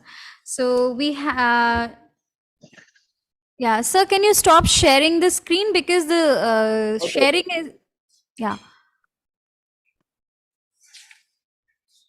Yeah, thank you, sir. Right now, I would like to call upon Shashwati Panda, ma'am. Are you here with us? Can you hear us, ma'am? Yeah, I can hear you. I haven't reached, but Okay. uh, Okay, ma'am. How long you will be? should I just park my vehicle some? Uh, Actually, it's showing 10 more minutes. Okay. Okay, no problem, ma'am.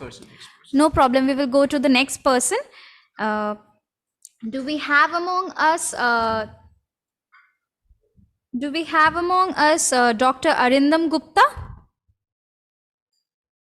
Dr. Arindam Gupta? Sir, can you hear us?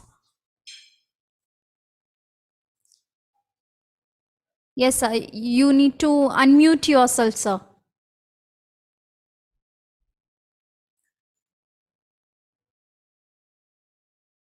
Sir, at the down left corner, you might get a unmute button.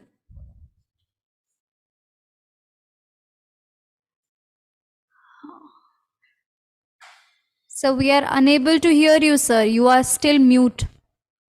You're still on mute. Are you on mobile, sir? Okay, sir, you can check on the left down corner of your mobile. There will be a mute. Okay.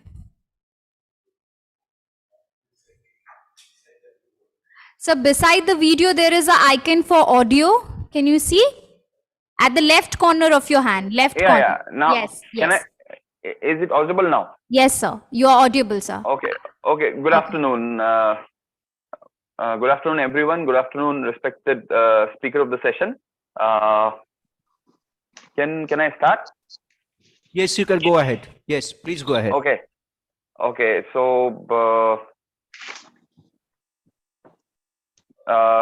first of all, thank you, Sister Nivedita University administration and organizers of this national conclave for such a beautiful opportunity, and I'm really excited to present my paper. I've been working in the media profession since last 15 years, but today I'll be presenting my paper as an enthusiastic independent academician because for the love of academics. First of all, let's just 2-3 sentences about me and where do I come from. I come from Silchar, that's in the southern part of Assam, Barak Valley, and I've done my studies from Assam University, Silchar, in the Department of Mass Communication, and my area of work is political communication on social media. This brings me to my topic for today's presentation is personalization of politics and social media, a study of Indian Prime Minister Narendra Modi's Twitter communication. Now, before I begin, just a little bit of perspective. I hope my presentation is there with you, or should I share it? There must be something wrong in the network. So I guess the presentation is already sent yesterday. Sir, if it is possible for you, please share the screen. Can I get 1 minute for that? Okay, I'm giving you 1 minute. Little first, please.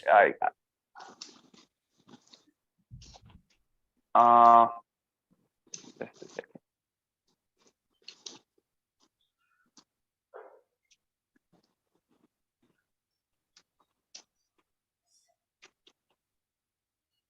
It says there's some error, sir. I'm very sorry. I've been trying.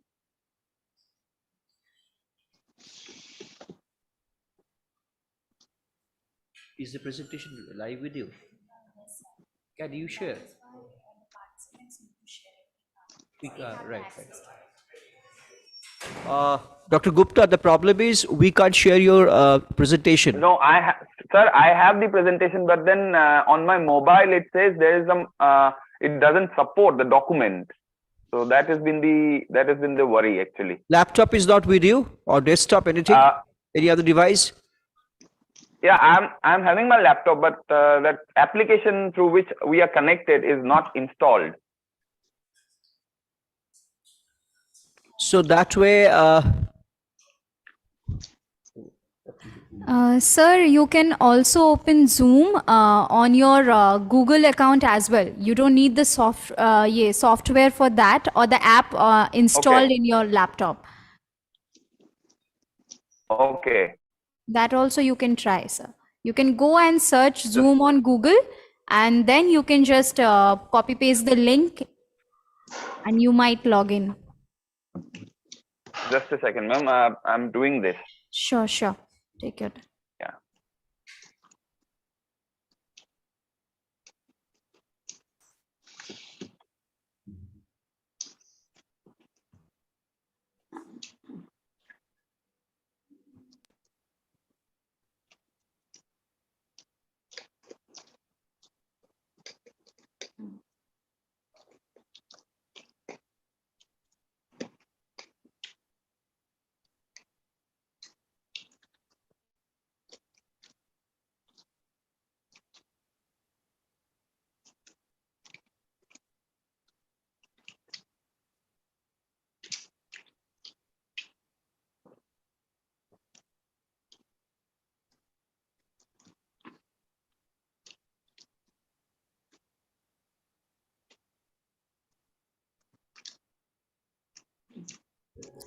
Dr. Gupta, as you are preparing Yeah, I'm yourself, no almost. problem.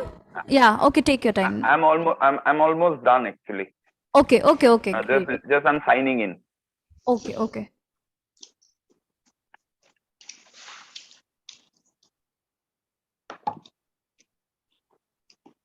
I would request all the other participants be prepared with your presentations because we do not have the access to show it. You have the access to show it. So it would be really helpful if you can be prepared with your presentations, and that would save a lot of time for everybody.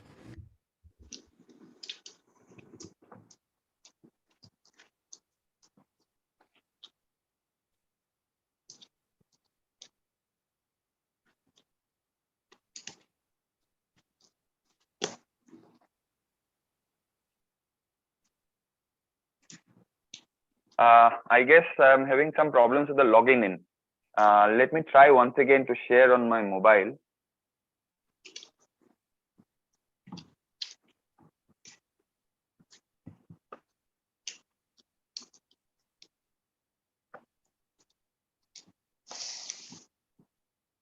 Is there any other participant who is ready with their presentation? Please unmute yourself and say yes or no so that while Dr. Gupta is preparing himself, we can take on them.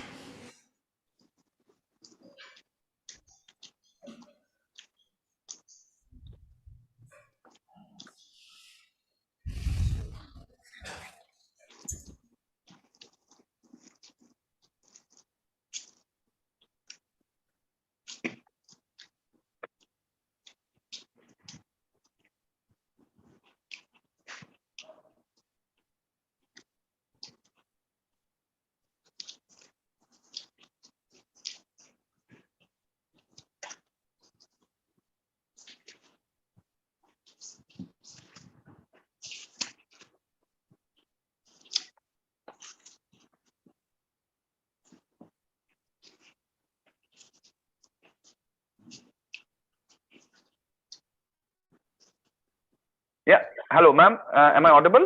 Yes, sir, you are audible. Is it possible to share it as a PDF instead of a PPT? yes, you can. If you don't have, you share the PDF. Yes, you can. Oh, okay, okay, sir. Yeah, I'm doing that. Share the PDF.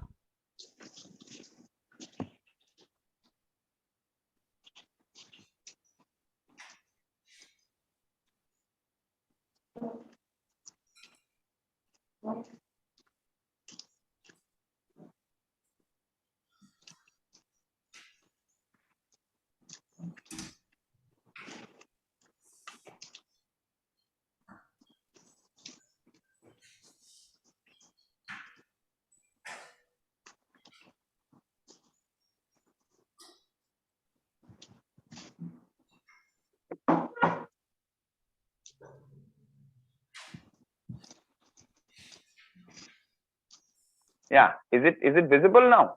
Yes, visible. Go ahead. Go ahead with the Okay, presentation. thank you, and my apologies for this unwanted delay.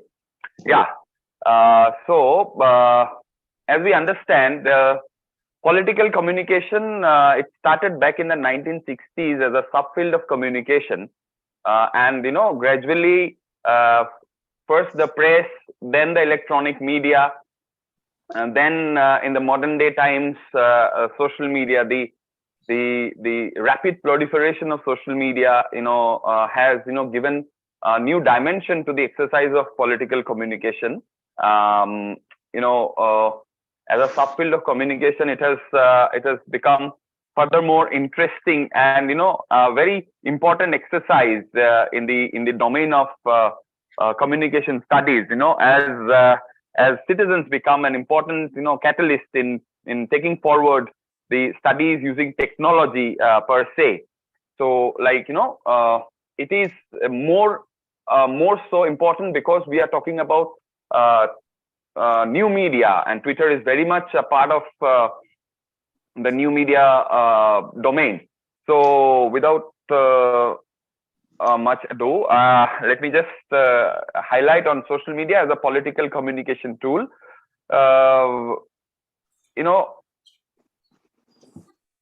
There has been a rapid transformation in the way the political communication exercise was done some years ago. Say, for instance, what was new in 2005 or 2010 is an old phenomenon right now, because we are into the ages. I mean, very recently we entered the age where the channels have come up. Every politician, everyone has every celebrity rather have their own channels on WhatsApp, on Instagram, and YouTube. So it's an evolutionary process. And just a quick look at the social media scenario in India at this moment. 750 million users was expected in December. In 2020, which was recorded at 757.96 million in 2020 at the end, and now in March this year it has come to 881 million, 0.25 million. Obviously, after 5-6 months, right now in September, it is notching near about 900 million. So this is all about the social media scenario in India. Now, let me just give a quick look at the political communication in social media, the Indian perspective. If we look back to the history of the political campaigns, now this kind of an exercise becomes very active when we think about this election times. Next very soon we'll be entering into another election environment. So this becomes very interesting to look into this particular phenomenon. So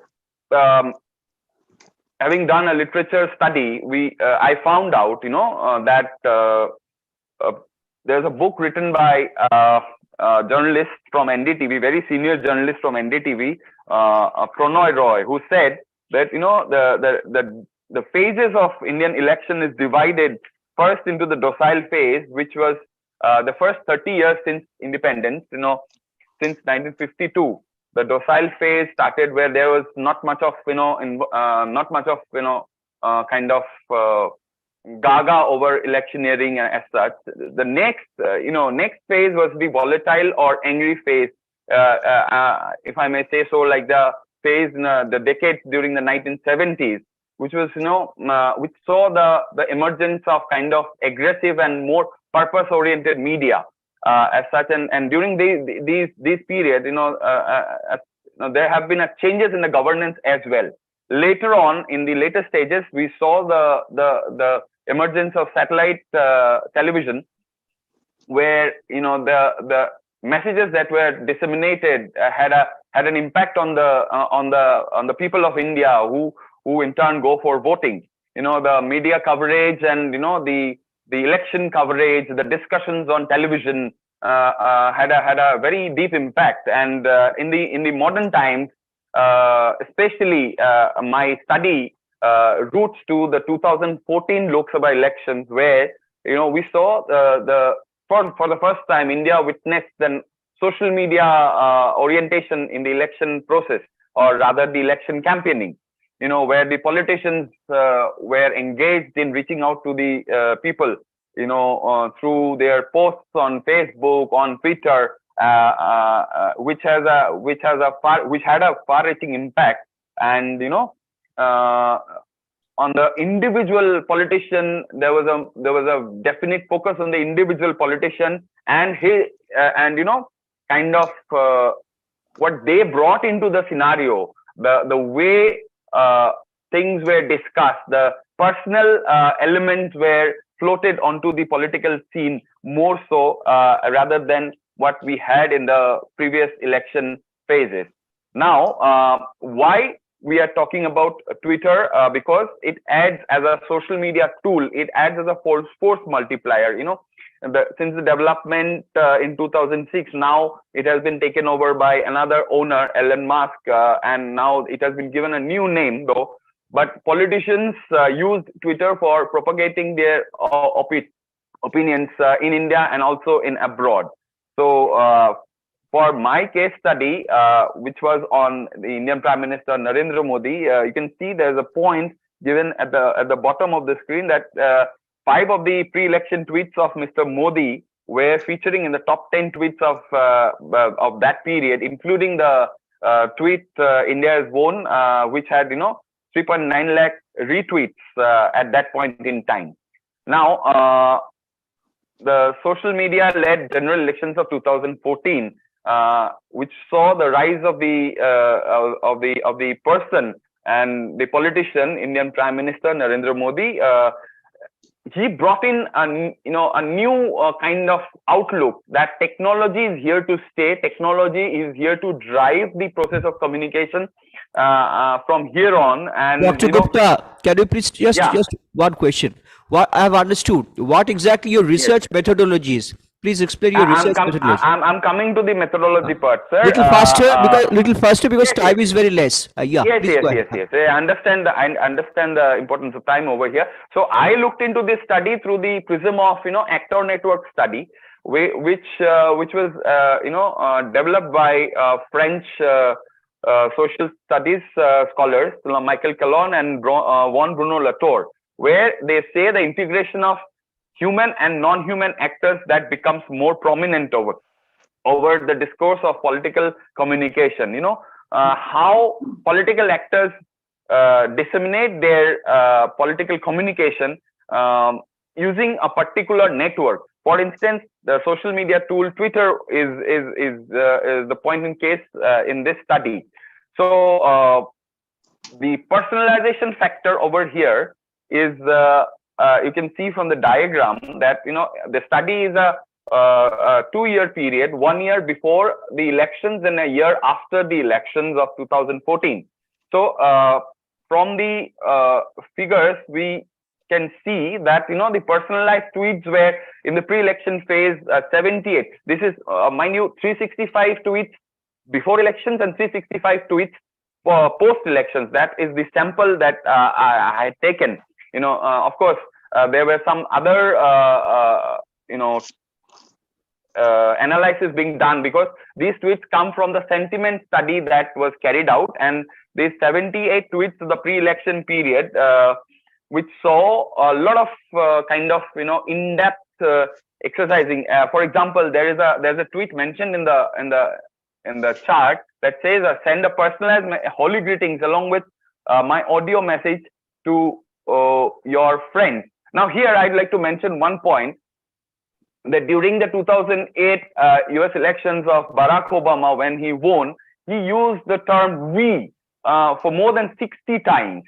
So here in the study on Mr. Narendra Modi, the factors like "my friend," "my wishes," "sending my congratulations," these terms were more prominently used as an element of personalized way of political discussions. Now, in the post-election phase, we see that the personalized tweets were 129 as compared to 236 political oriented tweets. Now, let me just quickly go through the conclusion part where, since we talked about something new, so through this political discourse of personalized way of messaging, Mr. Modi had primarily targeted the younger generation per se. Now, you can see that the older media, that is the traditional media, was a media of control. But then with social media, the power belongs to the citizens, where it is decentralized, it is less hierarchical. There is more of a homogeneity of thought with the way the Twitter is being used.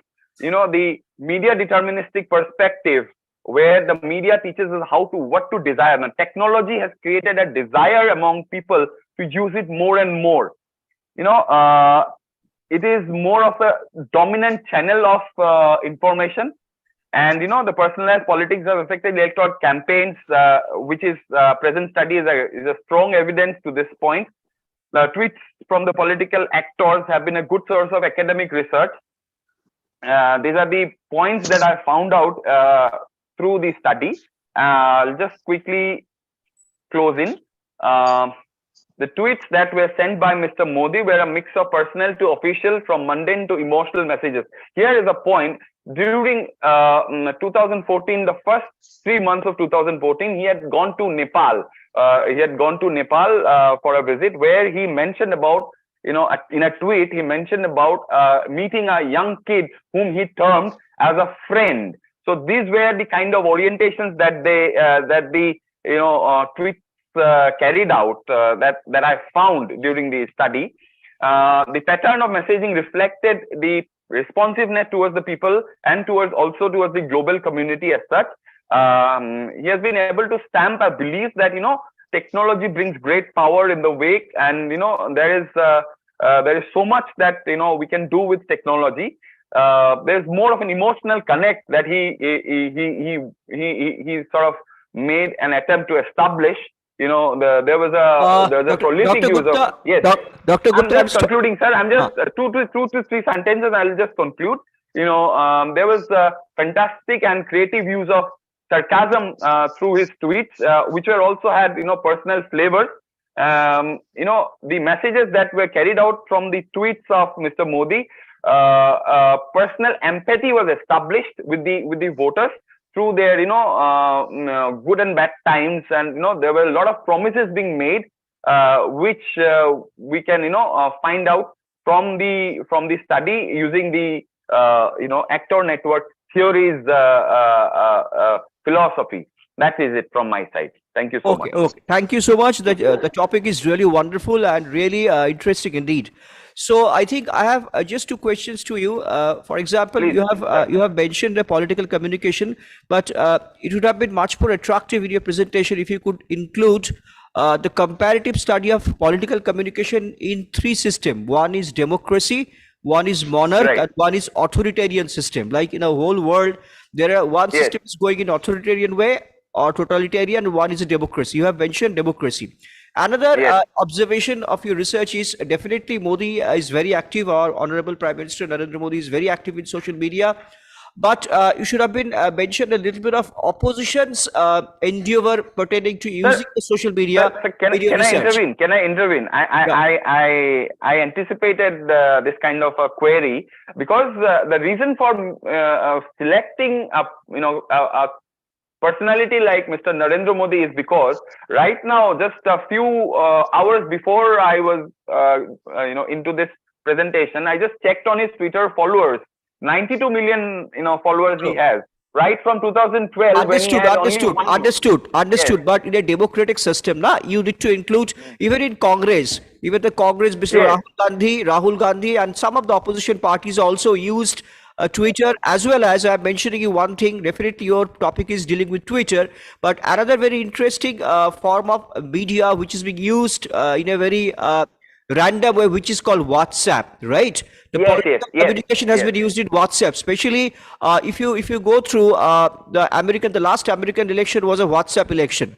Even WhatsApp both of election, the yes. political parties like Congress and BJP, they have their own WhatsApp wing. They made a wing of more than 30 people in different blocks, and they're spreading political Absolutely, campaign. yes. Anyway, Yes, yes, yes. the presentation is very good. So these are my Thank you, suggestions sir. from my end. You should have mentioned you, sir. the comparative study of 3 political system, as well as little bit of mention of the opposition parties, right? Otherwise, the presentation is very good and the topic is really fascinating. Thank you so much. Thank you so much, sir. Thank you so much. Dr. Gupta, I would request you if you can stop your screen sharing. Just a second, ma'am. Is it done? Yes, sir. Thank you so much for your Okay. presentation, sir. Thank you so much. Thank you so much. It was nice listening to Honorable Speaker, sir, and I'll take note of the points that he mentioned. Thank you. Thank you, sir. Thank you. Now I would like to call Dr. C. Sriram. Are you there, sir? Do we have? Okay, Can you hear sir. me? So we can Can you hear hear you. me? Yes, sir, we Okay. can hear you. Sir, are you ready with your presentation? Yeah, is the reception proper now? At least the audio part? It's audible. Please share your screen. Okay. Okay, I'll share my screen now. Yes, sir.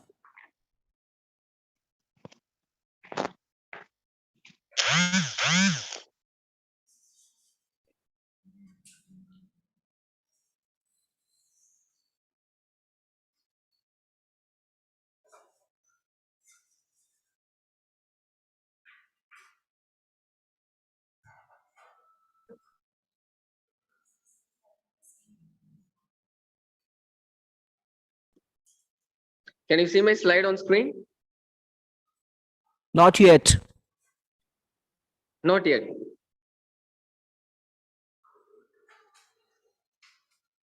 Now, sir, it's showing on my screen. Not showing here. Sir, can I do an audio presentation? Because I don't know this. At least my audio is clear, right? Okay, you go ahead with the audio. Okay. Okay. Thank you. Sir, you can stop sharing the screen Yeah, I'll there. do that. I'll Yeah, do that. yeah. I'm working. Okay. Now I've stopped sharing my screen. So the topic here I want to present here is inserting Hollywood sequel culture specific items into Indian film industry, a discourse analysis. So it's about how this sequel culture followed in Hollywood movie industry that has been slowly penetrating into the Indian film industry. That's my topic. So my student, he wants to have a feel about how to present in a research conference. So he will just give the introduction part alone. His name is Anirudh. And after that, I will explain you about the methodology. So, Anirudh. So my name is Anirudh. I'm here to give the introduction. So if you look at it, the content produced by modern media products is aside from being a subject of social cultural analysis, it is also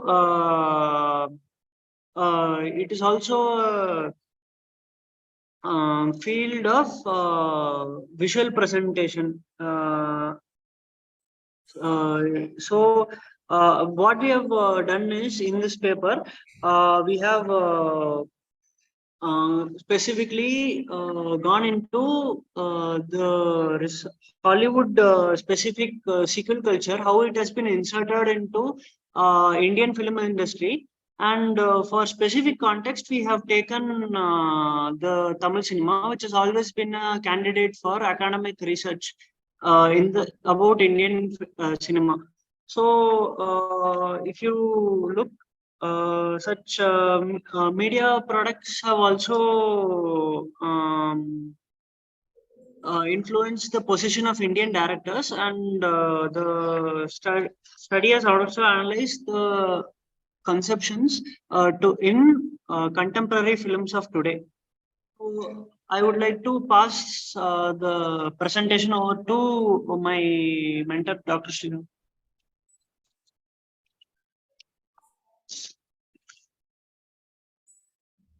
Okay. Can I continue? Can you hear me?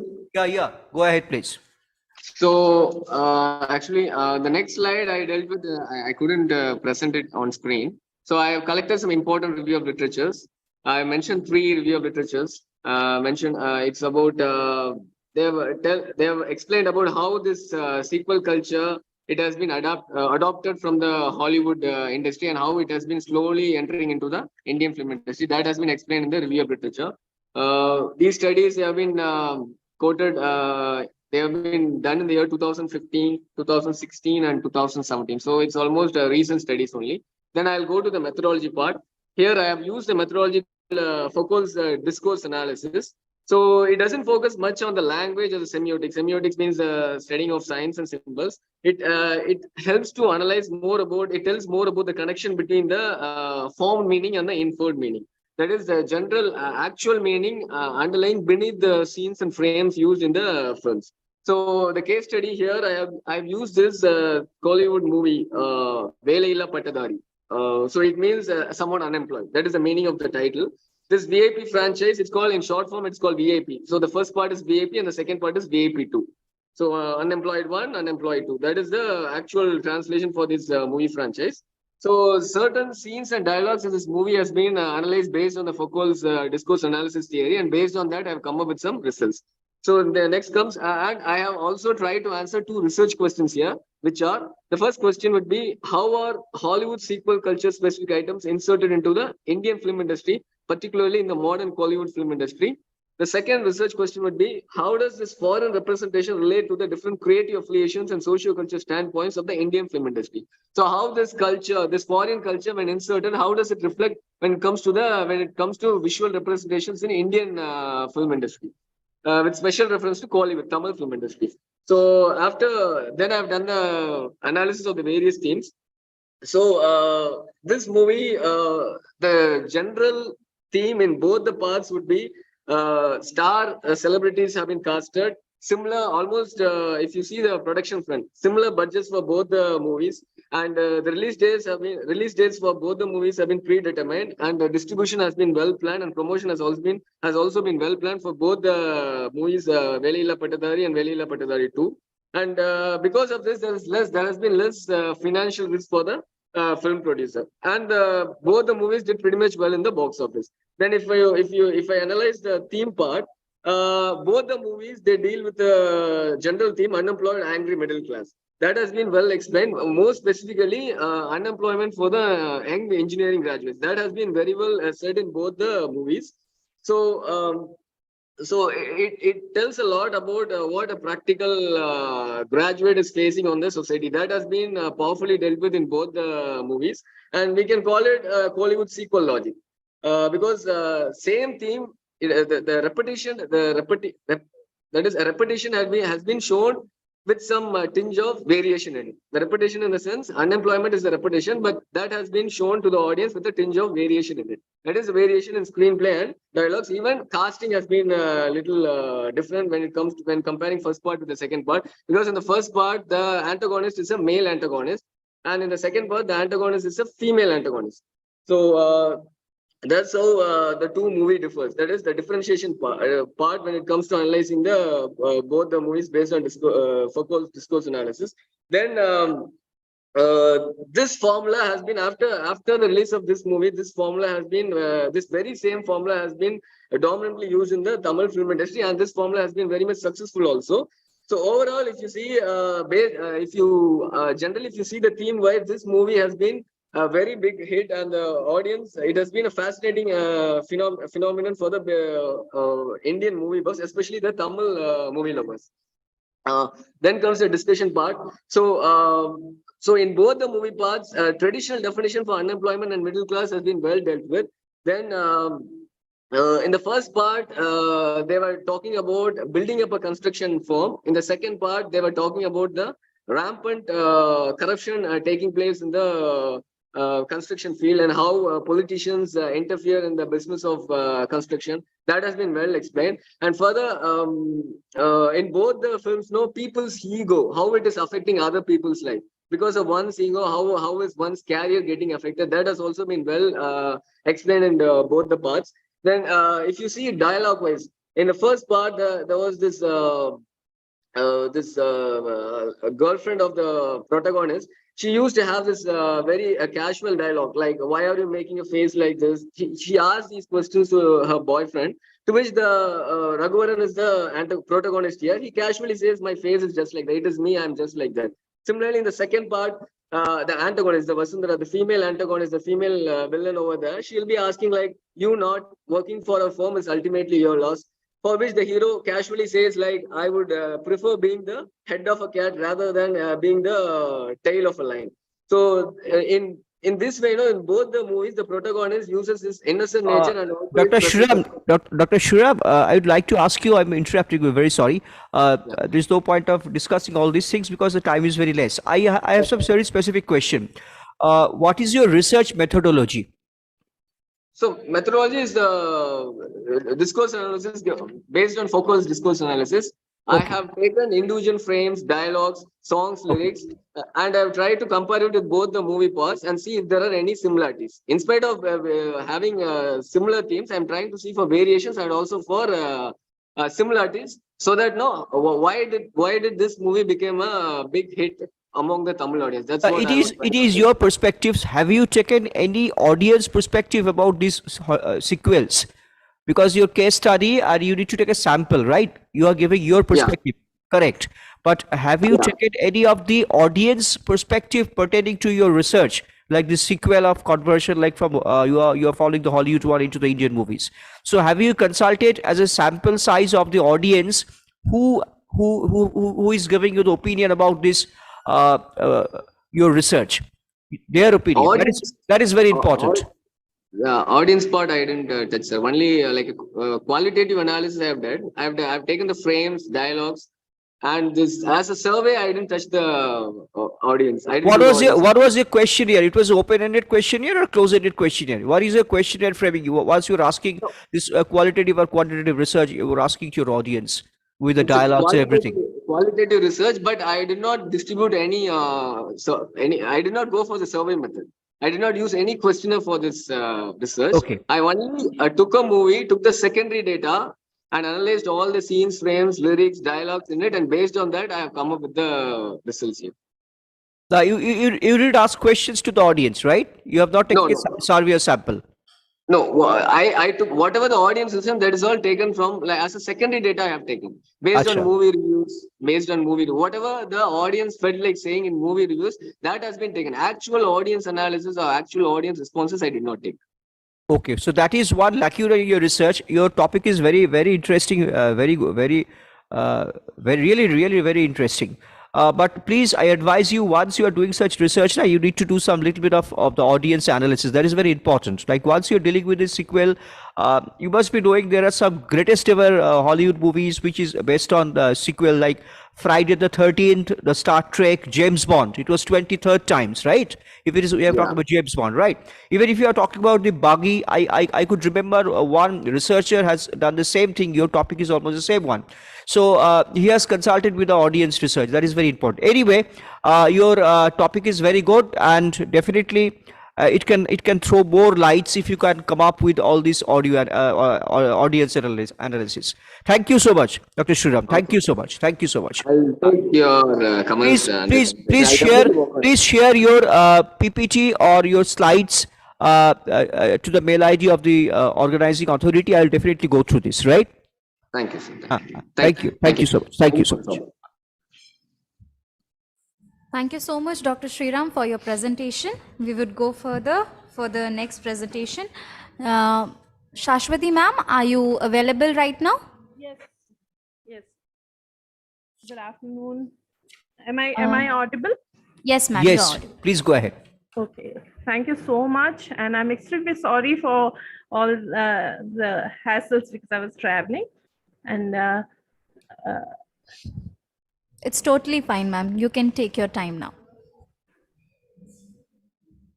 yes, so I have my PPT ready, and let me try and share it with you. How to go about sharing the screen? I press share screen and then share screen, and then there are what are the choices you have? There are 3 options, right? Yadara SNU. There is a PPT I have opened.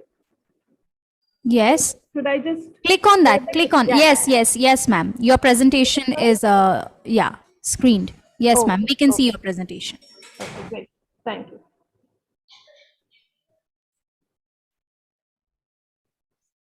So my topic for this, it's a part of the entire research process that is still going on. It's a part of it. And I have taken changing content and realism on OTT and transgender representation in web series Made in Heaven and Tali. Both these are comparatively the newer versions that we have come across on OTT. And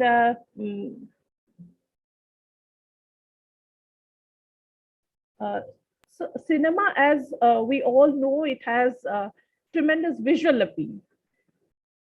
So this study, basically the objective is to highlight the significant changes that have come over the years in filmmaking regarding the representation of transgenders.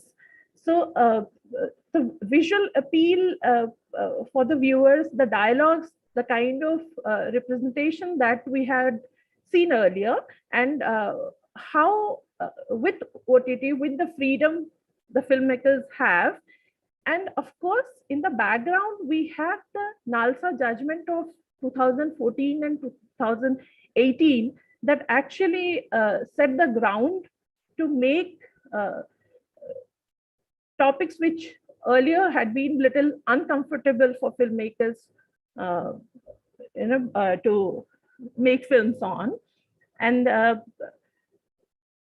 social relevance was, of course, the main aim why I chose this topic.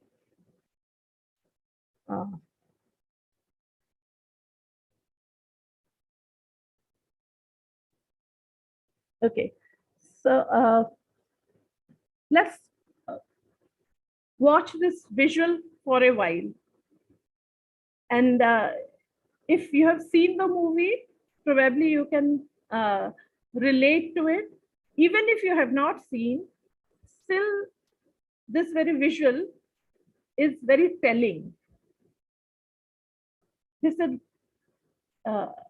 Lajja Shankar Pandey, as a villain, and Ashutosh Rana played it very brilliantly. But then nobody thought about the repercussion of this, and even now we will take it as an actor's delight to watch him in this role. But the character was that of a transgender, a killer, a merciless killer as transgender. This is again Sadasiv Amrapurkar as Maharani. Again, the way transgenders have been projected on cinema. And we have been continuing with such representations, such visuals. It was a very hit movie, Kanchana, South Indian movie, and the remake was Lakshmi, where Akshay Kumar played a transgender's character. So these images, they stay in people's mind because people, when they watch a movie, they hear certain dialogues, certain frames. This study has been framing within the framework of framing analysis. The theory of framing analysis has been taken to study the kind of stereotypes that we create and the prejudices that the byproduct of those stereotypes are the prejudices that we give to people. And cinema plays a very, very important role in that. So these kind of representations actually has done no good to the community or the society. There were a few others, but do viewers remember these images as much as the negative images that have been portrayed.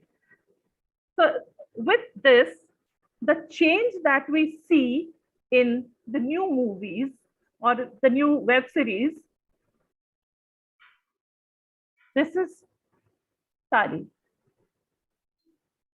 Sushmita Sen has played this role. There is another debate whether a transgender should have played this role or why Sushmita Sen. Because, of course, the acceptance of viewers to see Sushmita playing a role that is of a real transgender activist who has played a very, very important role in the entire process of the change in judicial thing or the law that came in 2014, where 377, the section 377 was striked off. So she's Gauri Sawant, Sri Gauri Sawant. People must not have seen much of the videos. She has been an activist and has international presence. She has gone out, spoken about transgender rights, but people must not have seen those videos. There are n number of videos on YouTube, but there was a visual that came with the ad of Vicks, where she has been portrayed as a mother, and beautiful video. And now her story, this is a tremendous change of content that we can speak about, because from no representation or negligible representation, we have an entire story where the main protagonist is a transgender. So that has that can be seen as a sea change in the way OTT has given that platform or the freedom to express in that way. And the best part is those who have come up with this story are all male heteronormative people who have made this serial.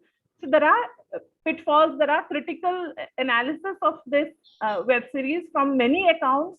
If we go frame by frame, there would be many occasions where certain dialogues, certain they again stereotype them, but yet as an effort, it can be seen as a great change in the content regarding transgender representation. And this is where people, and I would of course like to mention that people who watch regional cinema, there is a beautiful Bengali cinema, Nagar Kirtan, where the love story of a transgender has been portrayed, and every frame speaks the genial affection of people feel, because they are shown as human beings, and all the issues have been touched upon Kaushik Ganguly's film, and that was few years back. But I think pan-Indian level, Nagar Kirtan has not been showcased. Yeah. Dr. Panda, I'm just stopping you. Very sorry. Very interesting, sure. very interesting Sure. topic you have selected. One is talking about the struggle of the transgenders in the street, and other is talking about the dark-skinned women, the Bead Heaven and the Tali. Both are really a very interesting web series. But I'm asking you, what exactly the objective of your research? What exactly you want to show through your research? What is your objective of your research by which you want to throw some light about these oppressed communities? One is the dark-skinned women and one is the transgenders. What exactly the objective of the study? Tell me. The objective is making transgender seen as people who are like any other heteronormative people, which was not there earlier in most of the films we saw on transgenders, on most of the films where transgenders played certain, there was some space given to them. This is another Made in Heaven, has Dr. Trinetra Gammaraju Haldar, who is a transgender herself, playing a transgender character in Made in Heaven. Great. So I think before these two movies, this is a web series one stuff. Yes. Before this, in the mainstream movies also, there are many movies dealing with the transgenders, right? So Yeah. I would have expected a little bit of a comparative analysis of the previous movies made on the same topic, right? Along with Yes, these two yes, movies. yes, yes. So have you Yeah. done this? Have you done this? That This is comparative just, study? yes, it's a Show me ongoing. that. Show me that Yes. slide, please. No. This particular paper is only for these two. The content Okay, analysis. understood, understood. Yeah. But my suggestion is, once you are dealing such things, you need to Yes. give a little bit of comparative study of the success of this kind of movies on the mainstream cinema as well as in the OTT. Otherwise, the topic is very interesting and your research is very in depth, and definitely this kind of research will help to give more social message to the mass, by which people can understand their struggle in their life. So very good topic selection. I really appreciate for the topic you have selected, but I think little bit of Thank you. comparative study Yes, is yes, required for that your will be included. for your Thank research. you so much for that. Yes. Yeah. Thank you Yes. so much. Thank you so much. Thank you so much. Any question from any other researcher? Those who want to ask any questions to Dr. Panda, you can ask her. Feel free to ask her. I'm giving it. Yeah, please.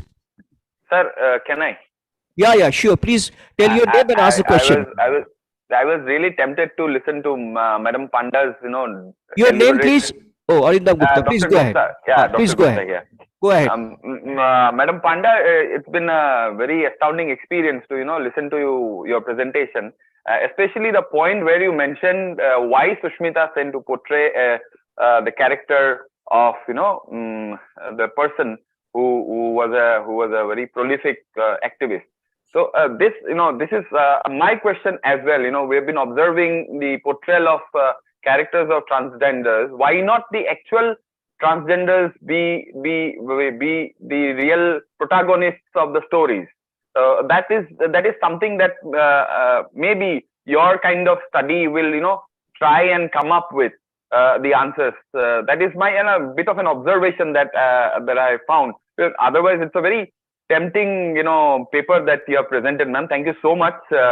Just been interested to just raise this question. Then why not the real transgender personalities be showcased in the cinematic portrayal?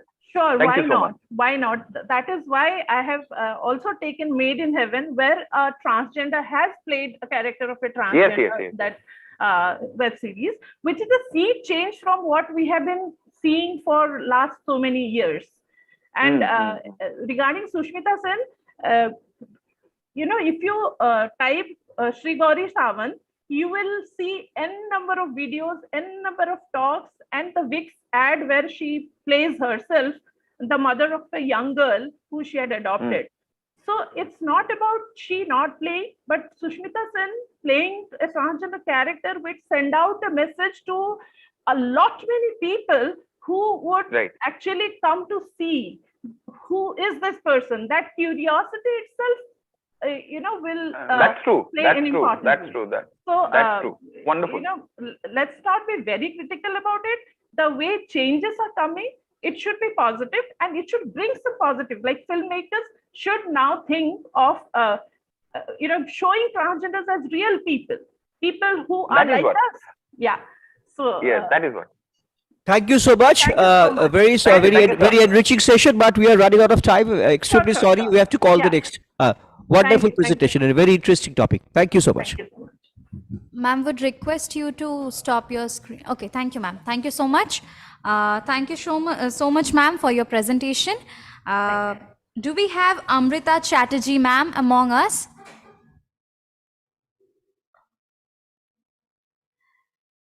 Amrita, ma'am, if you can hear us, can you unmute yourself? Yes, I'm very much available. Thank you so much. Ma'am, you're ready with your presentation? Yes, I'm just sharing my screen. Give me Okay, a ma'am. minute. Okay, ma'am.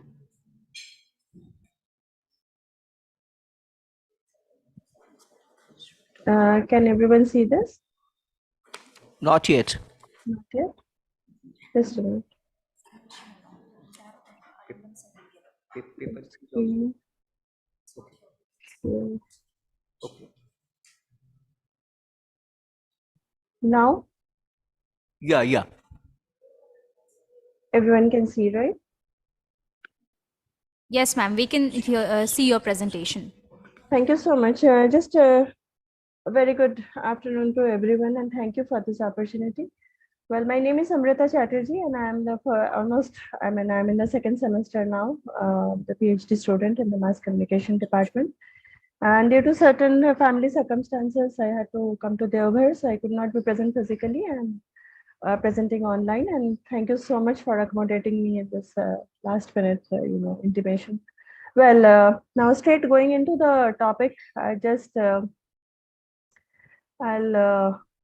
title of my research is of this paper is Perception Analysis in Enabling the Role of Digitized Development Communication for Participation of Rural Women in Decision Support System towards Climate Preparedness.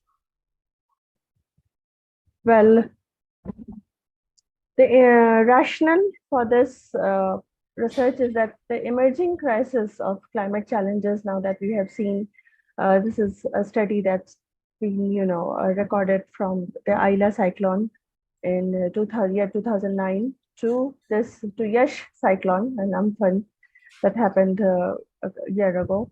So this is a study that due to the emerging crisis, it's not about just cyclone or any climate disaster, but also the climate aberrations that we see now, that there are the cropping pattern is being affected, and the farmers the women farmers who have a significant contribution to the agriculture and very intensive labor in agricultural fields, but they are not having access to information, or they are not having access to that technology or communication highway. So it is therefore imperative to ensure that communication frameworks are structured efficiently to enable or to understand the climatic aberrations, so that they can have a proper cropping patterns, and they can have a proper participation in the decision-making support system towards a better climate resilience and adaptation. Well, in this paper is an attempt to first estimate the role of women in the decision-making system, and also amidst this erratic climate patterns, there is a lot of challenges to the food security. We know that the men community, the male counterparts, they travel outside. My study area is definitely Sundarbans, two villages, that is Tiplikheri and Antoli, under Gosaba block, so South Chobbish Parganas. So we have found that the men in the family, the youth, they travel as a migrant labor for work, and the woman who takes care of home, and mostly they even during the high season harvesting period also, we have seen that the majority of women who have very heavy participation in the agricultural fields. But again, the communication access and participation in the decision systems are now really a call of the time, considering the changing patterns of climate, and it's completely directly threatening our food security. Well, the objective of the study is to evaluate the efficacy of digitization in this existing communication framework up to this rural women through social media networks, assess the role of alternative media enabling women's participation in the decision making in this climate vulnerable settings, identify the efficacy of digital development communication, giving higher access, like I already said, giving higher access to communication highway, and the skill of those women farmer or entrepreneurs having proper access to the technology. Well, my methodology has been that the study site is, like I said, that Tiplikheri village in Gosaba block and Antoli village. This is again a World Heritage Site inhabited by 0.5 million indigenous marginal agrarian community. And the community in the intervention area has 51% women owing to migration of male members as laborers. The primary production cycle comprising agricultural aqua farming is thoroughly devastated herein owing to level of sea level rise and salinity ingress. So you can see that there is an increased salinity right now in Sundarbans compared to a decade ago or compared to 15 years back. So Naturally, this impacts the local food security and the mangrove habitat and the biodiversity. Also, mangrove habitat is not just not having an environmental benefit, but it also serves as a local, medicinal value to the medicinal support system. Also, the habitat support system in this particular community. Well, it was a survey and sociometry in the Lackett's 5-point scale done through multiple choice questions. Sample size and sampling method, you can see that random sampling was done in the two rural villages in Sundarbans, mainly Tipligheri and Amtoli, and reaching out to 140 households in both sides.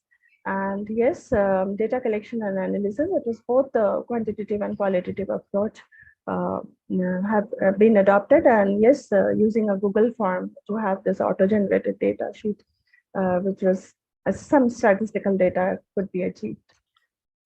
Well, this perception mapping on choice of media that we, through these interviews came up that it is evident from the responses and the graphical interpretation below that in both the study sites of Sundarbans, merely 10% of respondents are willing to shift to any of the development communication network in specificity, whereas almost 60% of the respondents are willing to continue with both in the same ecological production landscape. Significantly, 12% want to restrict to newspapers only, wherein the males are dominant respondents and almost 17% are unable to decide. Well, we can see that the opinion ranking from transition support, shifting to digital communication media, some said that, yes, we have no idea, like, how do we shift to, but even if we don't say complete shift, but even how we adopt or adapt ourselves to the new communication media, the new high communication, highway.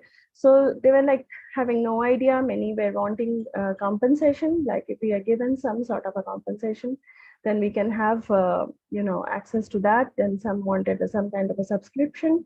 Like if we buy a digital, a nice phone where we can operate, then if some subscription or some subsidized level phones if we can get, then we can use. Many wanted, a free phones also, where they can actually have can operate because they have maybe the male member basically owns such smartphone where they are operating. But again, we had observed during COVID period also the children had to borrow that phone from their father to sometimes to do some online classes or homeworks in wherever in particular areas that would happen. But yes, women have hardly any access to such phones. And okay. I have understood. Yes. I have understood more or less. But Amrita, yes, I'm telling you, Amrita, because you must be a student. You're much junior to me. So, Amrita, I think your research is very elaborate, very interesting research, no doubt about that. But I think you have taken only simple random sampling, right? But in your research, there is a scope of cluster and stratified sampling as well as. Because once you are doing a research about, especially you have taken Goshaba block. What is the name of the village? Amtoli, sir, and Tipligheri. Acha. What is the total population of that particular village? They are like, sir, in Amtoli, probably there are, in Tipligheri, there are, I think, 540 families. And in terms of its demography, right?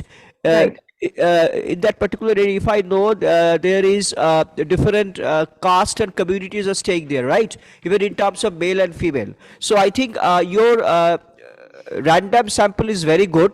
It is the primary way of taking sampling. But for your research study, I would suggest you to go for a little bit of stratified sampling as well as cluster sampling.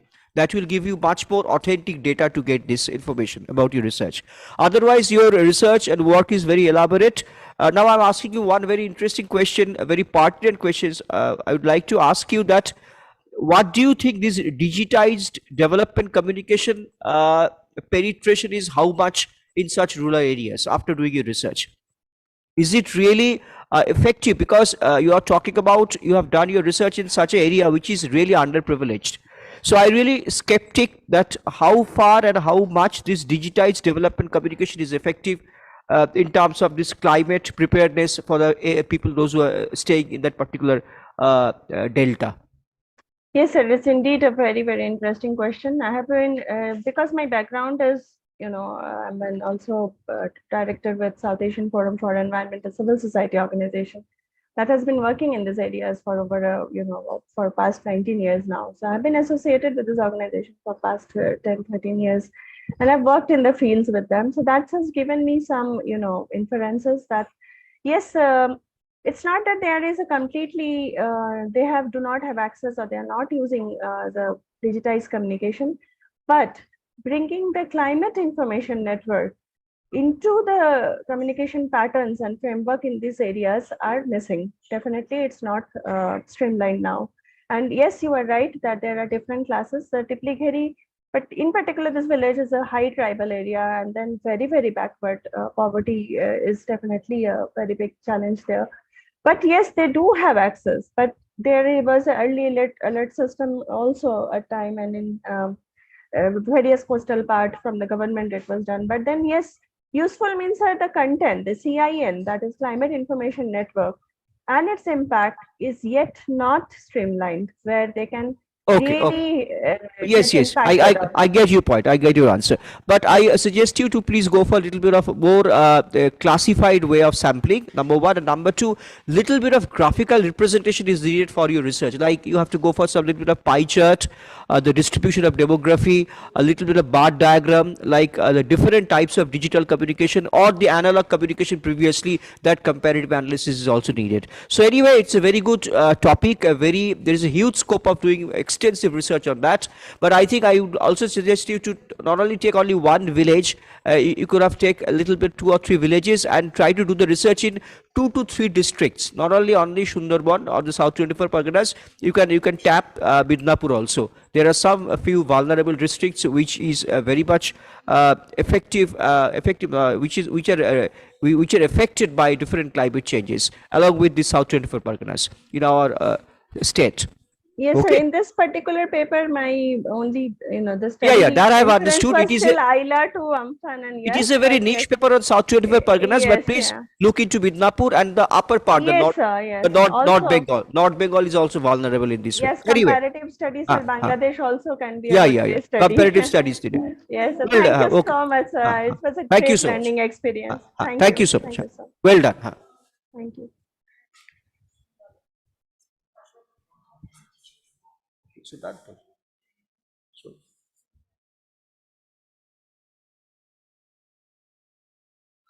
Thank you all presenter. This session is over. Really, there are some fantastic presentations, starting from film to political communication, from climate change to on OTT platforms. So really, it is diversified. Thank you all presenter for a wonderful presentation on diversified topic. Thank you so much.